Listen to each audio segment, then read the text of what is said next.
ॐ ज्ञानातिमिरान्धस्य ज्ञानाञ्जनशलाकया चक्षुरुन्मीलितं येन तस्मै श्रीगुरवे नमः। नमो ॐ विष्णुपादाय कृष्णप्रस्थाय भूतले श्रीमते जयपताकस्वामिनिधि नामिने। नमः आचार्यपादाय निताय कृपाप्रदायिने गौरगदामदाय नगरग्रामदारिणि। नमः ॐ विष्णुपादाय कृष्णप्रस्थाय भूतले श्रीमते भक्तिवेदान्तस्वामिनिधि नामिने। नमस्ते सरस्वतीदेवे गौरवाणी प्रचारिणे निर्विशेषशून्यवादी पाश्चात्यदेशधारिणि। जय श्री कृष्ण चैतन्य प्रभु नित्यानंद श्री अद्वैत गदाधर श्रीवासादि गौरभक्तवृंद। हरे कृष्ण कृष्ण कृष्ण हरे हरे, हरे राम राम राम हरे हरे। हरे कृष्ण। ஓகே, நாம் இன்னைக்கு பார்க்க போகிற டாபிக் ராஜா பிரதாபருத்ரா. ஸ்ரீ சைத்தன்ய சரித்தாமிர்தத்திலிருந்து நாம் இந்த ஒரு அற்புதமான இந்த லீலையை டிஸ்கஸ் பண்ண போகிறோம். ஸ்ரீ சைத்தன்ய மகாபிரபு பார்த்தீங்கன்னா ஸ்ரீல சனாதன கோஸ்வாமி தன்னுடைய நாடகம் லலித மாதவா அப்படிங்கிற விதக்த மாதவா அப்படிங்கிற இந்த நாடகத்தில் ஸ்ரீல சனாதன கோஸ்வாமி ஸ்ரீ சைத்தன்ய மகாபிரபு பற்றி வர்ணித்து ஒரு அருமையான ஒரு பாடல் படிக்கார். அனர்ப்பித சரீஞ்சுரா கருணையா அவதீர்ண கலௌ சமர்ப்பயிதும் உன்னதோஜ்வலசாம் ஸ்வபக்தி ஸ்ரீயம் ஹரி புரத சுந்தர ஜுதி கதம்ப சந்தீவிதः சதா ஹிருதய கந்தரே ஸ்புரதூவஹ ஸ்வசிநந்தனः. அருமையான ஒரு ஸ்லோகம். சரீன்னா நீண்ட காலமாக கொடுக்கவில்லை. எதை கொடுக்கல? அனர்ப்பித சரீம் சிராத், அதாவது சிராத் அப்படின்னா நீண்ட காலமாக, சரீம்னா அஃபிஷியலா பகவான் கிருஷ்ணா நீண்ட காலமாக இதை கொடுக்கவில்லை. ஆனால் கருணையா அவதீர்ண கலௌ, ரொம்ப கருணையோடு பகவான் கிருஷ்ணா அவதீர்ண கலௌ இந்த கலியுகத்தில் அவதரித்திருக்கின்றான். கருணையா அவதீர்ண கலௌ சமர்ப்பயிதும் உன்னதோஜ்வல ரசாம், இப்பொழுது கொடுக்கின்றார். இந்த கலியுகத்தில் கருணையோடு அவதரித்து இப்பொழுது அதை கொடுக்கின்றார். அது என்னது? உன்னதோஜ்வல ரசாம் ஸ்வபக்தி ஸ்ரீயம். Very nice. ஸ்ரீல சனாதன கோஸ்வாமி ரொம்ப அருமையாக அதை வர்ணிச்சிருக்காங்க. ஸ்வபக்தி ஸ்ரீயம், தன்னுடைய சொந்த பக்தி, தன்னை நோக்கி செய்யக்கூடிய சொந்த பக்தியினுடைய பொக்கிஷமான உன்னத உஜ்வல ரசம், தன்னுடைய சொந்த பக்தியினுடைய பொக்கிஷமான உன்னத உஜ்வல ரசம். அது என்னது? மாதுரிய பிரேமை. அதை சமர்ப்பயிதும் இப்பொழுது அதை கொடுக்கின்றார். அவர் யாரு? ஹரி. ஹரி பகவான் கிருஷ்ணதான். புரத சுந்தர ஜுதி கதம்ப சந்தீபிதः, சுந்தர ஜுதி, ரொம்ப அழகான ஸ்ப்ளெண்டர், ஜுதின ஸ்ப்ளெண்டர்னு சொல்லுவேன். ரொம்ப அழகான ஒரு கதம்ப சந்தீபிதக, பிரகாசமாக ஜொலிக்கக்கூடிய உருக்கிய புரத, உருக்கிய பொன்னிற மேனி, அந்த மாதிரி கலரோடு ரொம்ப அழகான ரூபத்தோடு இவர் வந்திருக்கின்றார். இவர் ஹரிதான், கிருஷ்ணரான். ஹரி புரத சுந்தர த்யுதி கதம்ப சந்தீபிதக சதா ஹிருதய கந்தரே ஸ்புரதூவக சச்சினந்தனக. சதா ஹிருதய கந்தரே, இப்படிப்பட்டவரை 24 hours 24 மணி நேரமும் ஹிருதய கந்தரே, தன்னுடைய ஹிருதயத்தினுடைய ஆழமான பகுதியில் சதா ஹிருதய கந்தரே ஸ்புரதூவக வைத்துக் கொள்ளுங்கள் அப்படி சொல்லிட்டு கடைசி வார்த்தை அது சொல்றார், சச்சினந்தனக. அவர் யாரு? சச்சினந்தனக, ஸ்ரீ சைத்தன்ய மகாபிரபு, சச்சிதேவியினுடைய மகனாகிய ஸ்ரீ சைத்தன்ய மகாபிரபு அப்படின்னு ரொம்ப அற்புதமாக வர்ணிக்கிறார் சில சனாதன கோஸ்வாமி. ஸோ ஸ்ரீ சைத்தன்ய மகாபிரபு லீலா லாவண்ய விக்கிரக அப்படின்னு புராணங்களில் வர்ணிக்கப்பட்டிருக்கு. லீலா லாவண்ய விக்கிரகனா ரொம்ப லாவண்யானா ரொம்ப அழகான அண்ட் லீலா கவர்ச்சிகரமான, மோஸ்ட் ஹேண்ட்ஸம் அண்ட் பிளேஃபுல் அப்படி சொல்றார். ரொம்ப கவர்ச்சிகரமான அழகான லீலைகள் செய்கின்றார் ஸ்ரீ சைத்தன்ய மகாபிரபு. அப்படி மார்க்கண்டேய புராணத்தில் அப்படி வர்ணிக்கப்பட்டிருக்கு.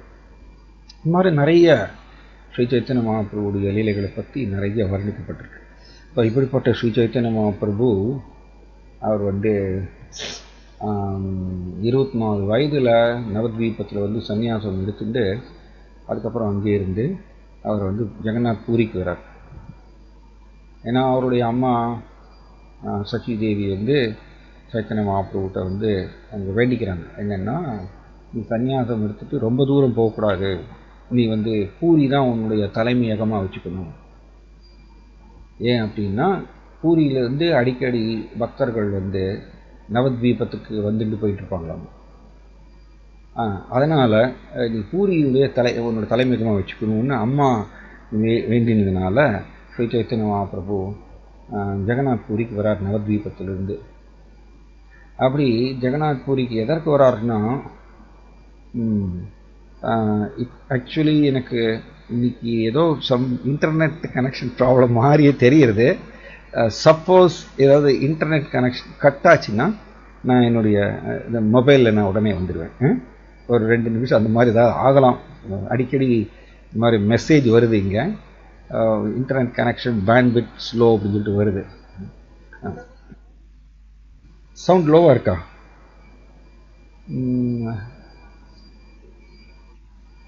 சவுண்டு ஃபுல்லாக தான் இருக்குது. ஆக்சுவலி கேட்குறதா எல்லாருக்கும்?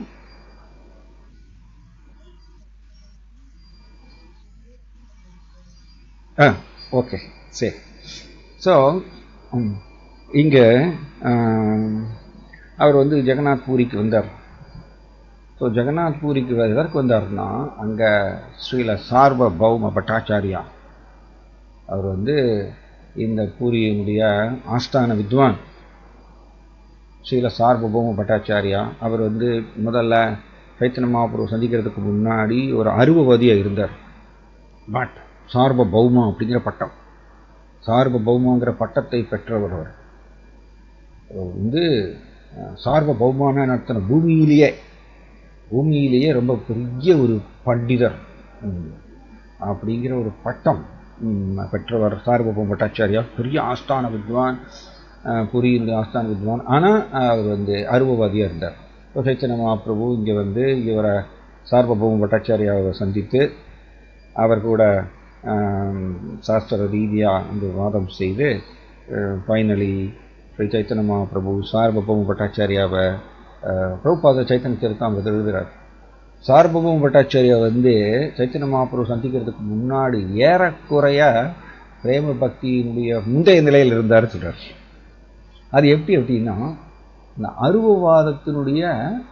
அருவவாதம் சொல்லும் பொழுது அதில் சாதாரண கர்மிக்கு இருக்கக்கூடிய ஜடக்களங்கம் இருக்காது.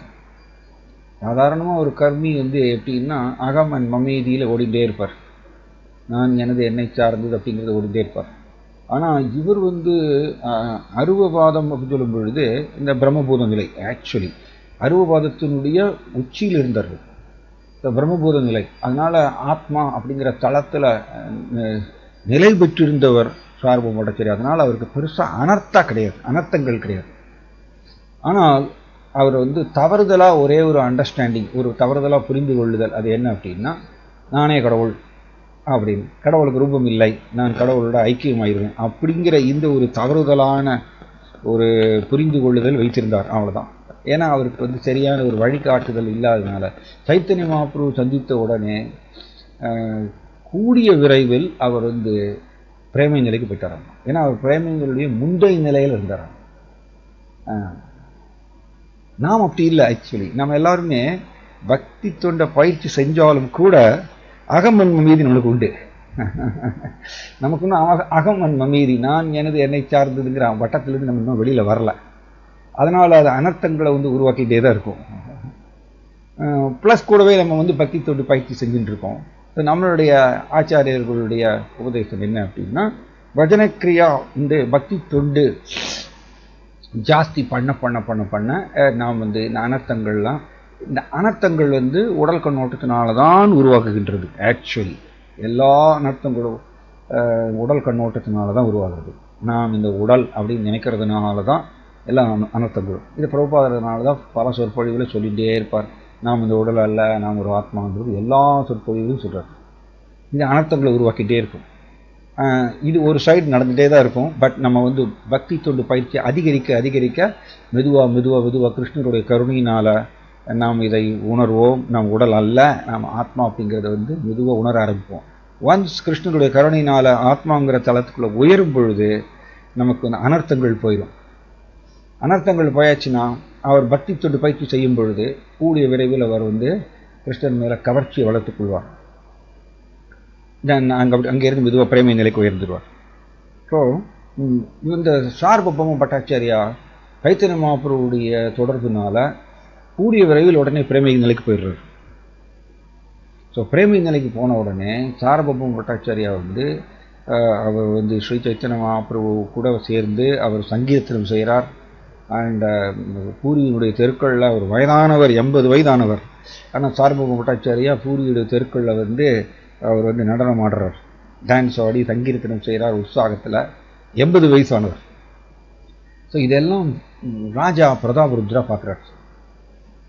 ராஜா பிரதாபருத்ரா வந்து இங்கே சார்பபம் பட்டாச்சாரியார்கிட்ட கேட்டு தெரிஞ்சுக்கிறார். மெதுவாக சார்பபம் பட்டாச்சாரியா பார்த்து கேட்குறார், நீங்கள் வந்து ரொம்ப உற்சாகமாக இருக்கீங்க இப்பொழுது. அதான் வெரி இம்பார்ட்டன்ட். இந்த பக்தி அவருடைய ஹிருதயத்துக்குள்ள பிரேமை உதயமானதுனால அவர் எப்பொழுதும் உற்சாகமாக இருக்கார். நீங்கள் எப்பொழுதும் ரொம்ப உற்சாகமாகவே இருக்கீங்க. இப்போ இந்த தற்சமயத்தில் முன்னாடி இருந்ததுலேருந்து நிறைய வித்தியாசம் தெரிகிறது. உங்களுடைய நடை உடை பாவனைகள் சுபாவம் எல்லாத்துலேயுமே வித்தியாசம் தெரிகிறது. என்ன காரணம்னு ராஜா பிரதாபருத்ரா சார்பபம பட்டாச்சாரியிட்ட கேட்குறார். ஏன்னா இவர் ஆஸ்தான வித்வான். சார்பபம பட்டாச்சாரியா சொல்கிறார், ஓ ராஜா, நான் வந்து ரொம்ப உற்சாகமாக ஆனந்தமாக இருக்கிறதுக்கு காரணம் நம்மளுடைய பூரியில் வந்து இப்பொழுது ஒரு சன்னியாசி வந்திருக்கார். அவர் யார் அப்படின்னா அவர் பகவான் கிருஷ்ணரே தான். பகவான் கிருஷ்ணா வந்து இப்பொழுது சன்னியாசி ரூபத்தில் கலியுகத்தில் அவதரித்திருக்கார்.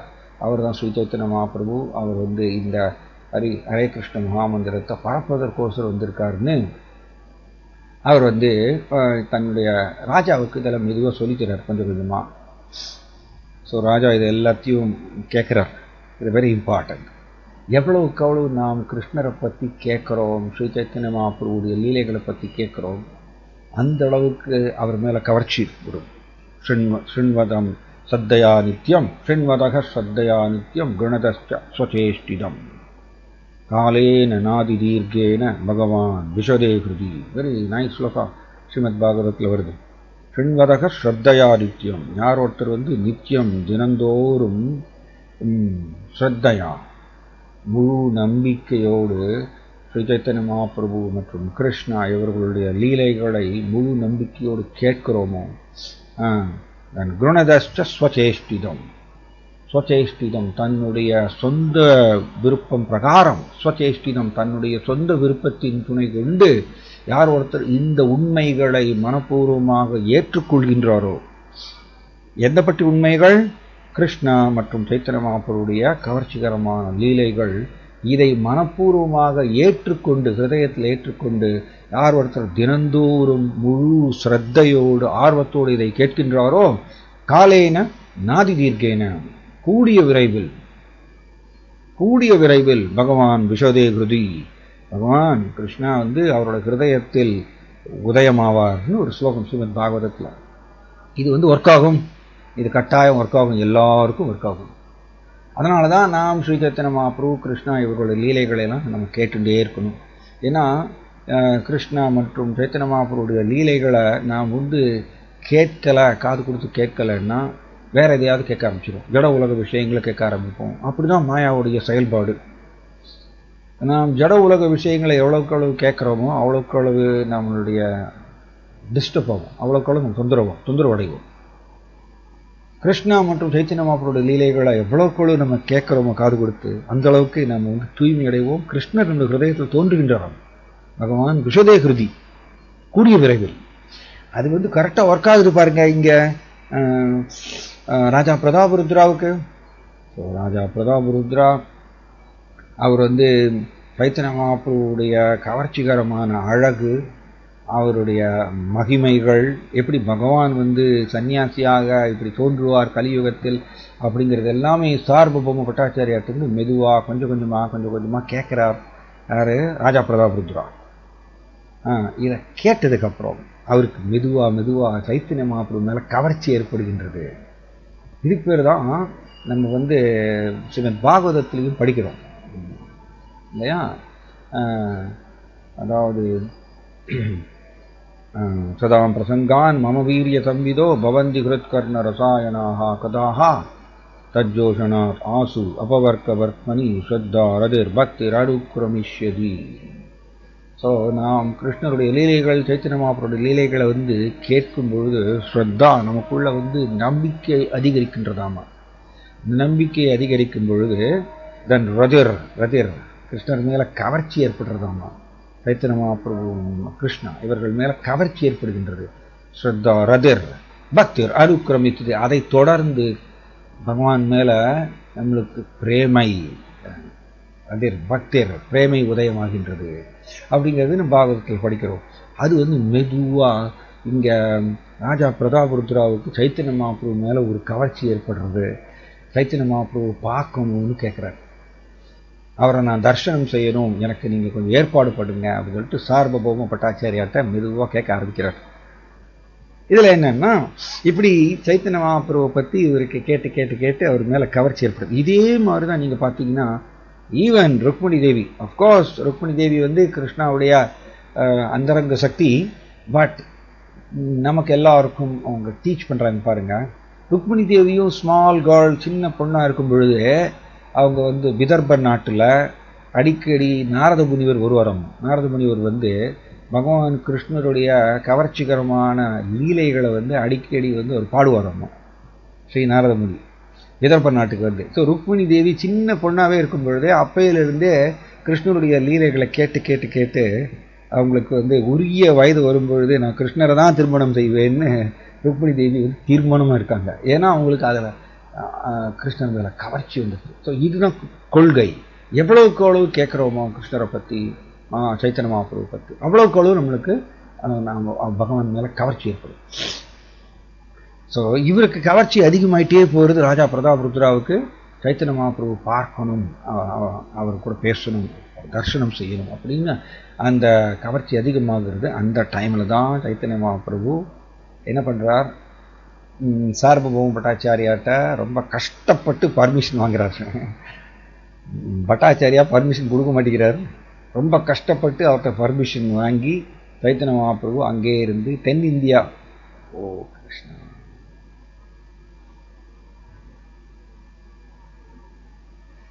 சாரி கட் ஆயிருச்சு.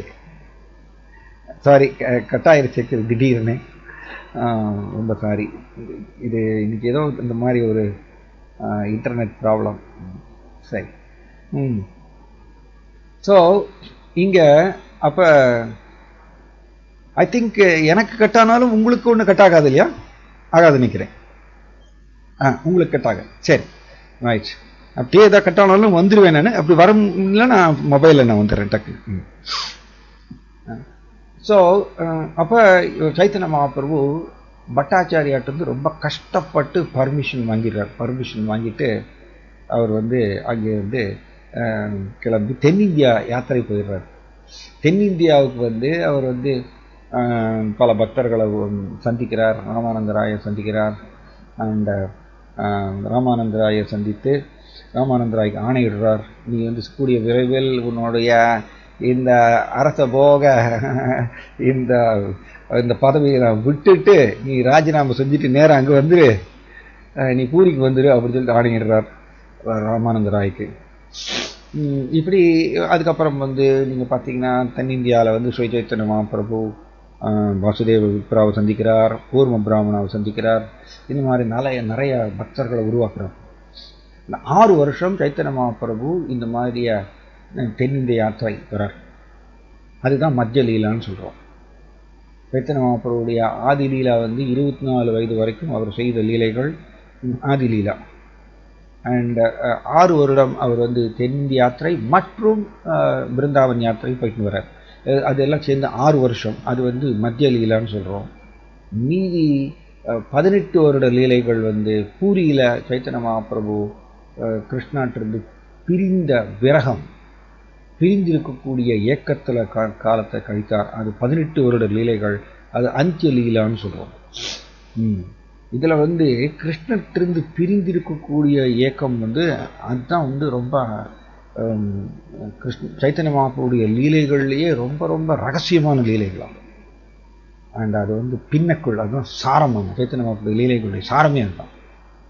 அது அந்திய லீலான்னு சொல்கிறோம். ஸோ இங்கே இப்படி சார்வபௌம பட்டாச்சாரியாட்ட ரொம்ப கஷ்டப்பட்டு பர்மிஷன் வாங்கி அவர் தென்னிந்தியாவுக்கு கிளம்பிடுறார். ஸோ அந்த டைமில் ராஜா பிரதாபருத்ரா கேட்குறார் பட்டாச்சாரியாட்ட, ஓ பட்டாச்சாரியா, நான் சைத்தன்ய மகாபிரபு பார்க்கணும், அவர் தரிசனம் செய்யணும், எனக்கு நீங்கள் ஏற்பாடு பண்ணுங்க.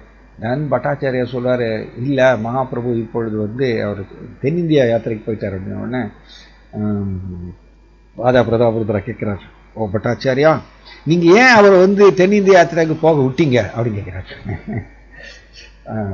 நான் அவர் கேட்குறார், ஏன் புருஷோத்தம க்ஷேத்திரம், பூரி புருஷோத்தம க்ஷேத்திரம் சொல்லுவோம். புருஷோத்தம க்ஷேத்திரத்தில் இந்த ஜெகநாதரை அவரை விட்டுட்டு எதற்கு அவர் தென்னிந்திய யாத்திரை போனார், நீங்கள் ஏன் அனுமதிச்சீங்க நீங்கள் அப்படின்னு கோபமாக கேட்குறாரு. ஏன்னா ராஜா பிரதாபருத்தர் அவரை பார்க்கணும்னு ஏங்குறார். பட்டாச்சாரியா சொல்றார், ஓ ராஜா, மகாபிரபு சைத்தன்ய மகாபிரபு அவர் முழுமுதற் கடவுள், ஒரு முழு சுதந்திரம் உடையவர். அவருடைய விருப்பத்தை யாருமே தடுக்க முடியாது. அவர் கூடிய விரைவில் வந்துடுவார், நீங்கள் கொஞ்சம் கவலைப்படாதீங்க, அமைதியாக இருங்க அப்படின்ட்டு சமாதானப்படுத்துகிறார். சைத்தன்ய மகாபிரபு 6 வருஷத்துக்கு அப்புறம் அவர் திரும்பி பூரிக்கு வரார். பூரிக்கு வந்த உடனே அந்த சார்வம் பட்டாச்சாரியா அங்கே பூரியினுடைய பக்தர்களை எல்லாம் அறிமுகப்படுத்துகிறார் சைத்தன்ய மகாபிரபுக்கு. அண்ட் காசி மிஸ்ரா ராஜாவுடைய ஒரு அரசாங்க ஒரு சேவகர், அவருடைய வீட்டில் இடம் கொடுக்குறார் சைத்தன்ய மகாபிரபு தங்குறதுக்கு. ஏன்னா ஜெகநாத் பூரி டெம்பிள் பக்கத்தில் இருக்கணும், அதே சமயத்தில் ஆள் நடமாட்டம் இல்லாத ஒரு இடத்துல இருக்கணும்னு சைத்தன்ய மகாபிரபு விரும்பினதுனால காசி மிஸ்ராவுடைய வீட்டில் அவருக்கு இடம் கொடுக்குறார். காசி மிஸ்ரா ரொம்ப சந்தோஷமாக சைத்தன்ய மகாபிரபுக்கு அங்கே தங்குறதுக்கு இடம் கொடுக்குறாரு. ஆனால் இப்போ அது கம்பீரான்னு சொல்கிறோம் ஜெகநாத் பூரியில். அது காசி மிஸ்ராவுடைய வீடு அது. சரி, இப்போ இப்படி வருவோம். இப்போ சைத்தன்ய மகாபிரபு வந்துட்டாரா, இப்போ திரும்பவும் அறிக்கை ஆரம்பிச்சிடுறாரு. ராஜா பிரதாபருத்ரா எனக்கு சைத்தன்ய மகாபிரபு நான் பார்க்கணும், என்னால் பார்க்காம இருக்க முடியாது, எனக்கு தயவு செய்து நீங்கள் ஏற்பாடு பண்ணுங்க அப்படின்னு கேட்குறாரு பட்டாச்சாரியாட்ட. ஸோ பட்டாச்சாரியா மெதுவாக சைத்தன்ய மகாபிரபு போய் கேட்குறாரு, ஓ மகாபிரபு, ராஜா பிரதாபருத்ரா அவர் உங்களுடைய சிறந்த பக்தர், உங்கள் மேலே ரொம்ப கவர்ச்சி அவருக்கு ரொம்ப அதிகமாயிருச்சு. நான் உங்களை பற்றி அவருக்கு சொன்னதுனால உங்கள் மேலே ரொம்ப கவர்ச்சி அதிகமாயிருச்சு, உங்களை பார்க்கணுன்னு அவர் துடிக்கிறார், நீங்கள் தயவு செய்து அவருக்கு ஒரு அனுமதி கொடுக்கணும் அப்படின்னு போய் சார்வம் பட்டாச்சாரியா போய் கேட்குறார் சைத்தன்ய மகாபிரபு. சைத்தன்ய மகாபிரபு சொல்றார், ஓ பட்டாச்சாரியா, நீ என்ன கேட்குற, நீ என்ன கேட்குற? நானும் ஒரு சன்னியாசி, ராஜா வந்து ஒரு விஷயி. விஷயி அப்படின்னா புலன் இன்பத்தில் ஆழ்ந்திருக்கக்கூடிய ஒரு நபர். அவரை எப்படி நான் பார்க்க முடியும்? நான் சன்னியாசி. சன்னியாசி வந்து இந்த அரசாங்கத்தில் மூழ்கி இருக்கக்கூடிய ராஜா இவர்களெல்லாம் பார்க்கக்கூடாது. இது வந்து சன்னியாச தர்மம். இதை நான் பண்ண முடியாது. இதை நான் செஞ்சேன்னா உலகம் வந்து என்னை தூற்றும். நான் சன்னியாச தர்மத்திலிருந்து விலகிட்டேன்னு சொல்லிட்டு என்னை தூற்றும். ஒன் திங் புரிஞ்சுக்கணும், சைத்தன்ய மகாபிரபுடைய லீலையில் அவருடைய ஃபீலிங் வந்து 2 விதமான ஃபீலிங். ஒன்று வந்து வெளிப்புற ரீதியாக அவர் சன்னியாசி, ஒரு ஆச்சாரியர் அப்படிங்கிற ரோல் செய்கிறார். அதனால் அவர் வந்து சன்னியாசிங்கிற அந்த தர்மத்தை வந்து ரொம்ப ஸ்ட்ரிக்டாக அவர் கடைபிடித்தார். அதனால தான் சார்வபௌம பட்டாச்சாரியா சைத்தன்ய மகாபிரபு நோக்கி 108 நாமங்கள் பாடியிருக்கார். 108 நாமங்கள். அதில் ஒரு நாமம் என்னன்னா சந்நியாச ஆசிரம பாவனா அப்படின்னு சைத்தன்ய மகாபிரபு புகழ்ந்து ஒரு பாடுறார். 108 நாமங்கள் சந்நியாச ஆசிரம பாவனா, அதாவது சந்நியாச ஆசிரமத்தை தூய்மைப்படுத்தியவர் சைத்தன்ய மகாபிரபு. ஆல்சோ அவர் 108 நாமங்கள் இன்னொரு நாமமும் பாடுறார் சார்வபௌம பட்டாச்சாரியா சைத்தன்ய மகாபிரபு நோக்கி. அதுல இன்னொரு நாமம் என்னன்னா ஞாசி சூடாமணி. ஞாசி சூடாமணி. ஞாசினா சன்னியாசி. சன்னியாசிகளுடைய சிகரம் சூடாமணி. இவர் மணிமகுடம், சன்னியாசிகளுடைய மணிமகுடம் சொல்லிட்டு அவர் வர்ணிக்கிறார். ஞாசி சூடாமணி. இந்த 2 நாமம் ரொம்ப பியூட்டிஃபுல் ஆக்சுவலி. சார்வபௌம பட்டாச்சாரியாவுடைய சைத்தன்ய மகாபிரபு பற்றி அவர் 108 நாமங்கள் வர்ணித்து பாடுறார். அந்த 108 நாமங்களும் ரொம்ப அருமையான நாமங்கள், ரொம்ப ஆழ்ந்த அர்த்தங்கள் நிரம்பியது, ரொம்ப பியூட்டிஃபுல்லாக இருக்குது. ஸோ இப்படி அவர் வந்து சொல்றார், ஓ பட்டாச்சாரியா, நான் வந்து சன்னியாசி தர்மத்தை எப்படி நான் மீற முடியும்? எப்படி சொல்றாருன்னா, முதல்ல இப்படி சொல்லி, அதனால நான் ராஜா, அவர் விஷயி, புலனின்பத்தில் மூழ்கி இருப்பவர், அவர்களெல்லாம் நான் பார்க்க மாட்டேன் அப்படின்னு நிராகரிச்சுடுறார். ஸோ பட்டாச்சாரியா போய் வந்து ராஜா பிரதாபருத்ராட்ட சொல்றார், சைத்தன்ய மகாபிரபு உங்களை பார்க்க மாட்டேன்னு சொல்லிட்டாரு. ஏன்னா நீங்கள் அரசாங்க புலன் இன்பத்தில் மூழ்கி இருக்கிறதுனால உங்கள் சன்னியாசியாக இருந்து உங்களை பார்க்க முடியாது, பார்க்கக்கூடாதுன்னு சொல்லிட்டார். ஆக்சுவலி ஃபர்ஸ்ட் வந்து ராஜா பிரதாபருத்ரா ஃபர்ஸ்ட் வந்து பட்டாச்சாரியாவுக்கு லெட்டர் தான் எழுதுறார். சைத்தன்ய சரிதாமிரதம் அப்படி தான் வருது. லெட்டர் எழுதுறார், எனக்கு நீங்கள் வந்து சைத்தன்ய மகாபிரபுவை சந்திக்கிறதுக்கு தரிசனம் பண்ணுறதுக்கு ஏற்பாடு பண்ணுங்க. இப்போ உடனே பட்டாச்சாரியா என்ன பண்ணுறாரு, பதிலுக்கு ஒரு லெட்டர் போட்டுடுறார் ராஜாவுக்கு. பிரதாபருத்ராவுக்கு ஒரு லெட்டர் போட்டு, இந்த மாதிரி சைத்தன்ய மகாபிரபு உங்களை பார்க்க மாட்டேன்னு சொல்லிட்டார். ஏன்னா நீங்கள் வந்து ராஜாவாக இருக்கிறதுனால, அவர் சன்னியாசியாக இருக்கிறதுனால உங்களை பார்க்க மாட்டேன்னு சொல்லிட்டார் அப்படின்னு பதிலுக்கு லெட்டர் போட்டுறார். தென் ராஜா பிரதாபருத்ரா விட மாட்டேங்கிறார். அவர் என்ன பண்ணுறார், அடுத்த லெட்டர் போடுறார். அடுத்த லெட்டரில் என்ன சொல்கிறாருன்னா, நான் சைத்தன்ய மகாபிரபுவுடைய தெய்வீக அழகு, அதை உங்கள்கிட்ட நான் கேட்டு அவர் மேலே எனக்கு தீவிர கவர்ச்சி எனக்கு வந்துருச்சு. அவரை நான் பார்க்கணும், அவருடைய அற்புதமான லீலைகளை உங்கள்கிட்ட காதில் கேட்டு எனக்கு ரொம்ப கவர்ச்சி வந்துருச்சு. நான் பார்த்தே தீரணும், நான் உருகிறேன், நான் சைத்தன்ய மகாபிரபு பார்க்கணும்னு. இதுதான் வெரி இம்பார்ட்டண்ட். இந்த ஏக்கம் வந்து ரொம்ப முக்கியம் பக்தருக்கு. வந்து நாம் வந்து ஆக்சுவலி நாம் கிருஷ்ணர் கூட நான் வந்து கிருஷ்ணரை காதலராக நினைக்கிறது, கிருஷ்ணரை வந்து நண்பராக பாவிக்கிறது, கிருஷ்ணரை வந்து குழந்தையாக பாவிக்கிறது, இதெல்லாம் நம்மளால் காப்பி அடிக்க முடியாது. அதெல்லாம் பிரேமைக்கு அப்புறம்தான் அதெல்லாம் உதயமாகும். பிரேமைக்கு அப்புறம் தான் இந்த ரசங்கள்லாம், அதை நம்மளால் காப்பி அடிக்க முடியாது. ஆனால் நாம் கிருஷ்ணாட்டிருந்து பிரிந்து இருக்கின்றேனே அப்படிங்கிற அந்த ஏக்கத்தை வந்து வளர்த்து கொள்ளுதல் வந்து அதிகாரப்பூர்வமானது.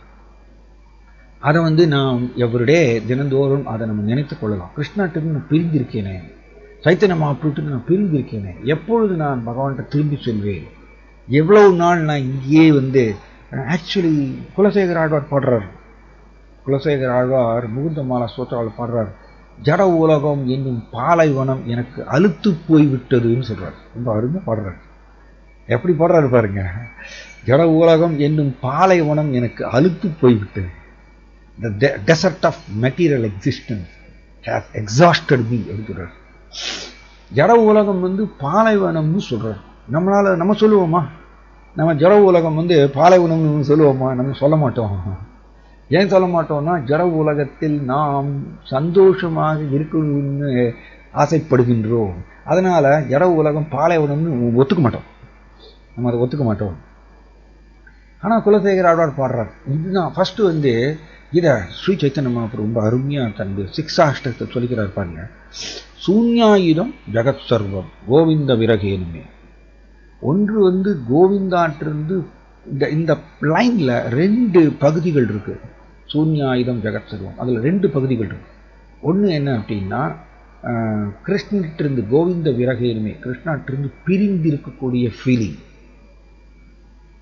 அண்ட் சூன்யாயுதம், கிருஷ்ணாட்டிருந்து பிரிந்து இருக்கக்கூடிய ஃபீலிங்னால ஜட உலகம் மேல ஒரு வெறுப்பு, ஜட உலகம் சூன்யமாகப்படுகின்றது அப்படிங்கிறார். ஜகத் சர்வம், மொத்த ஜட உலகமும் எனக்கு சூன்யமாகப்படுகின்றது கோவிந்தாவுடைய பிரிவினால அப்படின்னு. ஸோ ஒரு பக்தருக்கு இந்த 2ம் வரணும். இந்த 2 ஸ்வபாவமும் அவருக்குள்ள உதயமாகணும். ஒன்று வந்து பகவான்கிட்ட பிரிந்திருக்கின்றேனே, சைத்தன்ய மகாபிரபு கிருஷ்ணா இவர்கள்ட்ட நான் பிரிந்திருக்கேன், எப்போ நான் அவர்களை திரும்பி போவேன், எப்பொழுது நான் போய் பார்க்க போறேன் அப்படிங்கிற அந்த ஏக்கம் இருக்கணும் ஒரு பக்தருக்கு. இந்த ஏக்கம் வரணும். அப்பதான் அவர் வந்து ஆக்சுவலி பக்திக்குள்ளே நுழையிறார். இந்த ஏக்கம் வரலன்னா நம்ம எல்லாமே வெரி குட் வெரி குட், எனக்கு எல்லாமே இருக்கு, எனக்கு கார் இருக்கு, எனக்கு பங்களா இருக்கு, எனக்கு வந்து புலன் இன்பங்கள் இருக்கு, அப்படி நான் ரொம்ப சௌரியமா இருக்கேன் அப்படிங்கிற சுபாவம் இருந்துச்சுன்னா தென் பகவான்கிட்ட பிரிந்து இருக்கேனுங்கிற ஃபீலிங்கே நம்மளுக்கு வராது. பிரபுபாதர் 10வது காண்டத்தில் ரொம்ப அருமையாக எழுதுறார் பாகவதத்தில். பகவான்கிட்ட பிரிந்து இருக்கேங்கிற ஃபீலிங் நம்மளுக்கு வர வர உள்ள இருக்கக்கூடிய அனர்த்தங்கள்லாம் எரிஞ்சு போயிடும்னு சொல்றார். அந்த ஃபீலிங் அதிகரிக்க. ஸோ அண்ட் சூன்யாயுதம், ஜட உலகம் வந்து பிடிக்காம போகணும். இது 2 அப்கோர்ஸ் இதை நம்ம செயற்கையாக அதை காப்பி அடிக்க முடியாது. நாம் இந்த பக்தி பயிற்சியை அதிகரிக்க இந்த ஃபீலிங் நம்மளுக்குள்ள வரும். ஜட உலகம் பிடிப்பில்லாமல் போயிடும், சூன்யாயுதம் பிடிக்காம போயிடும். ஏன்னா எனக்கு வந்து பொக்கிஷம், ட்ரெஷர் பொக்கிஷம் வந்து எனக்கு கிருஷ்ணா அண்ட் மகாபிரபு இவர்கள் தான் என்னுடைய பொக்கிஷம்ங்கிறது அந்த பக்தர் வந்து உணர ஆரம்பிக்கும் பொழுது ஜட உலகம் வந்து பிடிக்காம போயிடும். இதை வந்து பிரபுபாதரும் பாகவதத்தில் இதை எழுதுறாரு. கிருஷ்ண கதா அப்படின்னு சொல்றாரு. கிருஷ்ண கதாவை எந்த அளவுக்கு நம்ம கேட்கிறோமோ அந்த அளவுக்கு ஜட உலகத்துல பிடிப்பு இல்லாமல் போயிடும்னு சொல்லுவார். அதனால நீங்க பயந்து போயிடாதீங்க. பட் இது எல்லாமே நமக்கு நடக்கும், இது வரணும். ஜட உலகம் பிடிப்பு இல்லாம போனா மட்டும்தான் நாம் வந்து கோலோக பிருந்தாவனத்துக்குள்ள நுழைய முடியும். ஜட உலகம் எனக்கு சௌரியமா இருக்குன்னு சொல்ற வரைக்கும் அவரால் கிருஷ்ணத்தை போக முடியாது, சைத்தன்ய மகாபிரபு போய் சேர முடியாது. ஸோ இங்க ராஜா பிரதாபருத்ரா உடனே இன்னொரு லெட்டர் எழுதுறார். இன்னொரு லெட்டர் என்ன எழுதுறாருன்னா, நான் சைத்தன்ய மகாபிரபு நினைச்சு நான் உருகுறேன். அவருடைய அழகு, கவர்ச்சிகரமான லீலைகள் இதெல்லாத்தையும் கேட்டு அவரை பார்க்கணும், தரிசனம் பண்ணணும். நான் டெய்லி நான் வந்து ரொம்ப நான் வேதனைப்படுகின்றேன். இதுதான் விரகம் சொல்றது. இந்த விரகம்ங்கிறது இதுதான் அர்த்தம். சமஸ்கிருதத்தில் விரகம்ங்கிற வார்த்தையை பயன்படுத்துகிறோம். விரகம்னா பிரிவுல வந்து வாடுவது. இது வந்து ரொம்ப ஒரு பியூட்டிஃபுல். ஆக்சுவலி இதை வந்து பிரபுபாதர் எப்படி சொல்றாருன்னா, கோவிந்தா நெசசிட்டி அப்படின்னு சொல்றாரு இங்கிலீஷ்ல. ஏன்னா அவர் வந்து அந்த காலத்தில் வந்து பிரபுபாதர் வந்து அவருடைய எல்லாமே ஆங்கிலம் தெரிந்த சிஷ்யர்கள் தானே இல்லையா அவர்களுக்கு இருந்தாங்க அப்ப. அதனால பிரபுபாதர் அவர்களுக்கு புரியும் விதத்தில் பிரபுபாதர் கோவிந்தா நெசசிட்டின்னு சொன்னார். கோவிந்தா எனக்கு அத்தியாவசிய தேவை அப்படிங்கிறத விப்ரலம்ப பாவம்ங்கிறது இப்படி இங்கிலீஷ்ல அப்படி பிரபுபாதர் அதுக்கு மொழிபெயர்ப்பு பண்ணார் இந்த சிஷ்யர்களுக்கு புரியறதுக்கோசரம். அது வரணுமாமா, எனக்கு அத்தியாவசிய தேவை கிருஷ்ணா அண்ட் மகாபிரபு அப்படிங்கிறது உணரணும், அது வரணும். அதற்குத்தான் ஆக்சுவலி ஒரு பக்தருக்கு ஜட உலகத்துல பக்தி தொண்டு பயிற்சி செஞ்சிட்டு இருக்கும்போது கூட அவருக்கு பல சங்கடங்கள் கஷ்டங்கள் வர்றதுக்கு காரணமே ஒன்று ஜட உலகம் அவருக்கு பிடிப்பில்லாமல் போகணும். அண்ட் எனக்கு அத்தியாவசிய தேவை. அத்தியாவசிய தேவைன்னு எப்படி? அத்தியாவசிய தேவைன்னா பிரபுபாதர் ரொம்ப அருமையா சொல்றாரு. ஒரு மீன் தண்ணீர் இல்லாமல் எப்படி வாழ முடியாது ஒரு நொடி கூட, அந்த மாதிரியே கிருஷ்ணா, சைத்தன்ய மகாபிரபு இவர்கள் இல்லாமல் என்னால் வாழ முடியாது, அவர்கிட்ட நான் திரும்பி போகணுங்கிற அந்த ஏக்கம் ஊட்டி உச்சகட்டத்து நிலை போகுமா. அதுதான் ஸ்ரீ சைத்தன்ய மகாபிரபுடைய லீலைகளிலேயே பின்னக்குள் சாரங்கிறது தான். அதை நம்ம பக்தியை தீவிரமாக செய்ய செய்ய செய்ய நமக்கு அது பகவான் அதை நமக்கு கொடுப்பார்.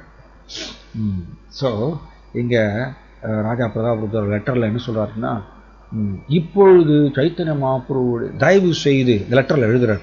என்ன எழுதுறாருன்னா, நீங்கள் தயவு செய்து ஓகே ஹரே கிருஷ்ணா, இதை மியூட் போட்டுருங்க.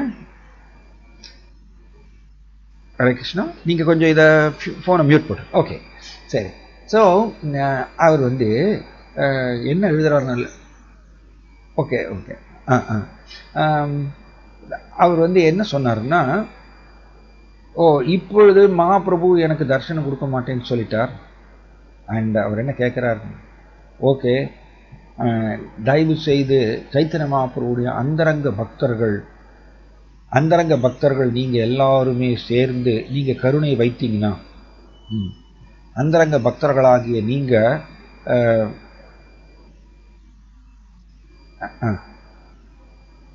மாதாஜி இதை அலோவ் பண்ணணுமே.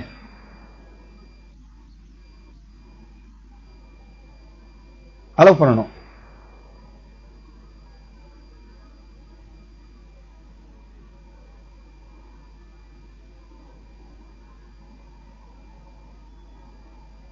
Okay right.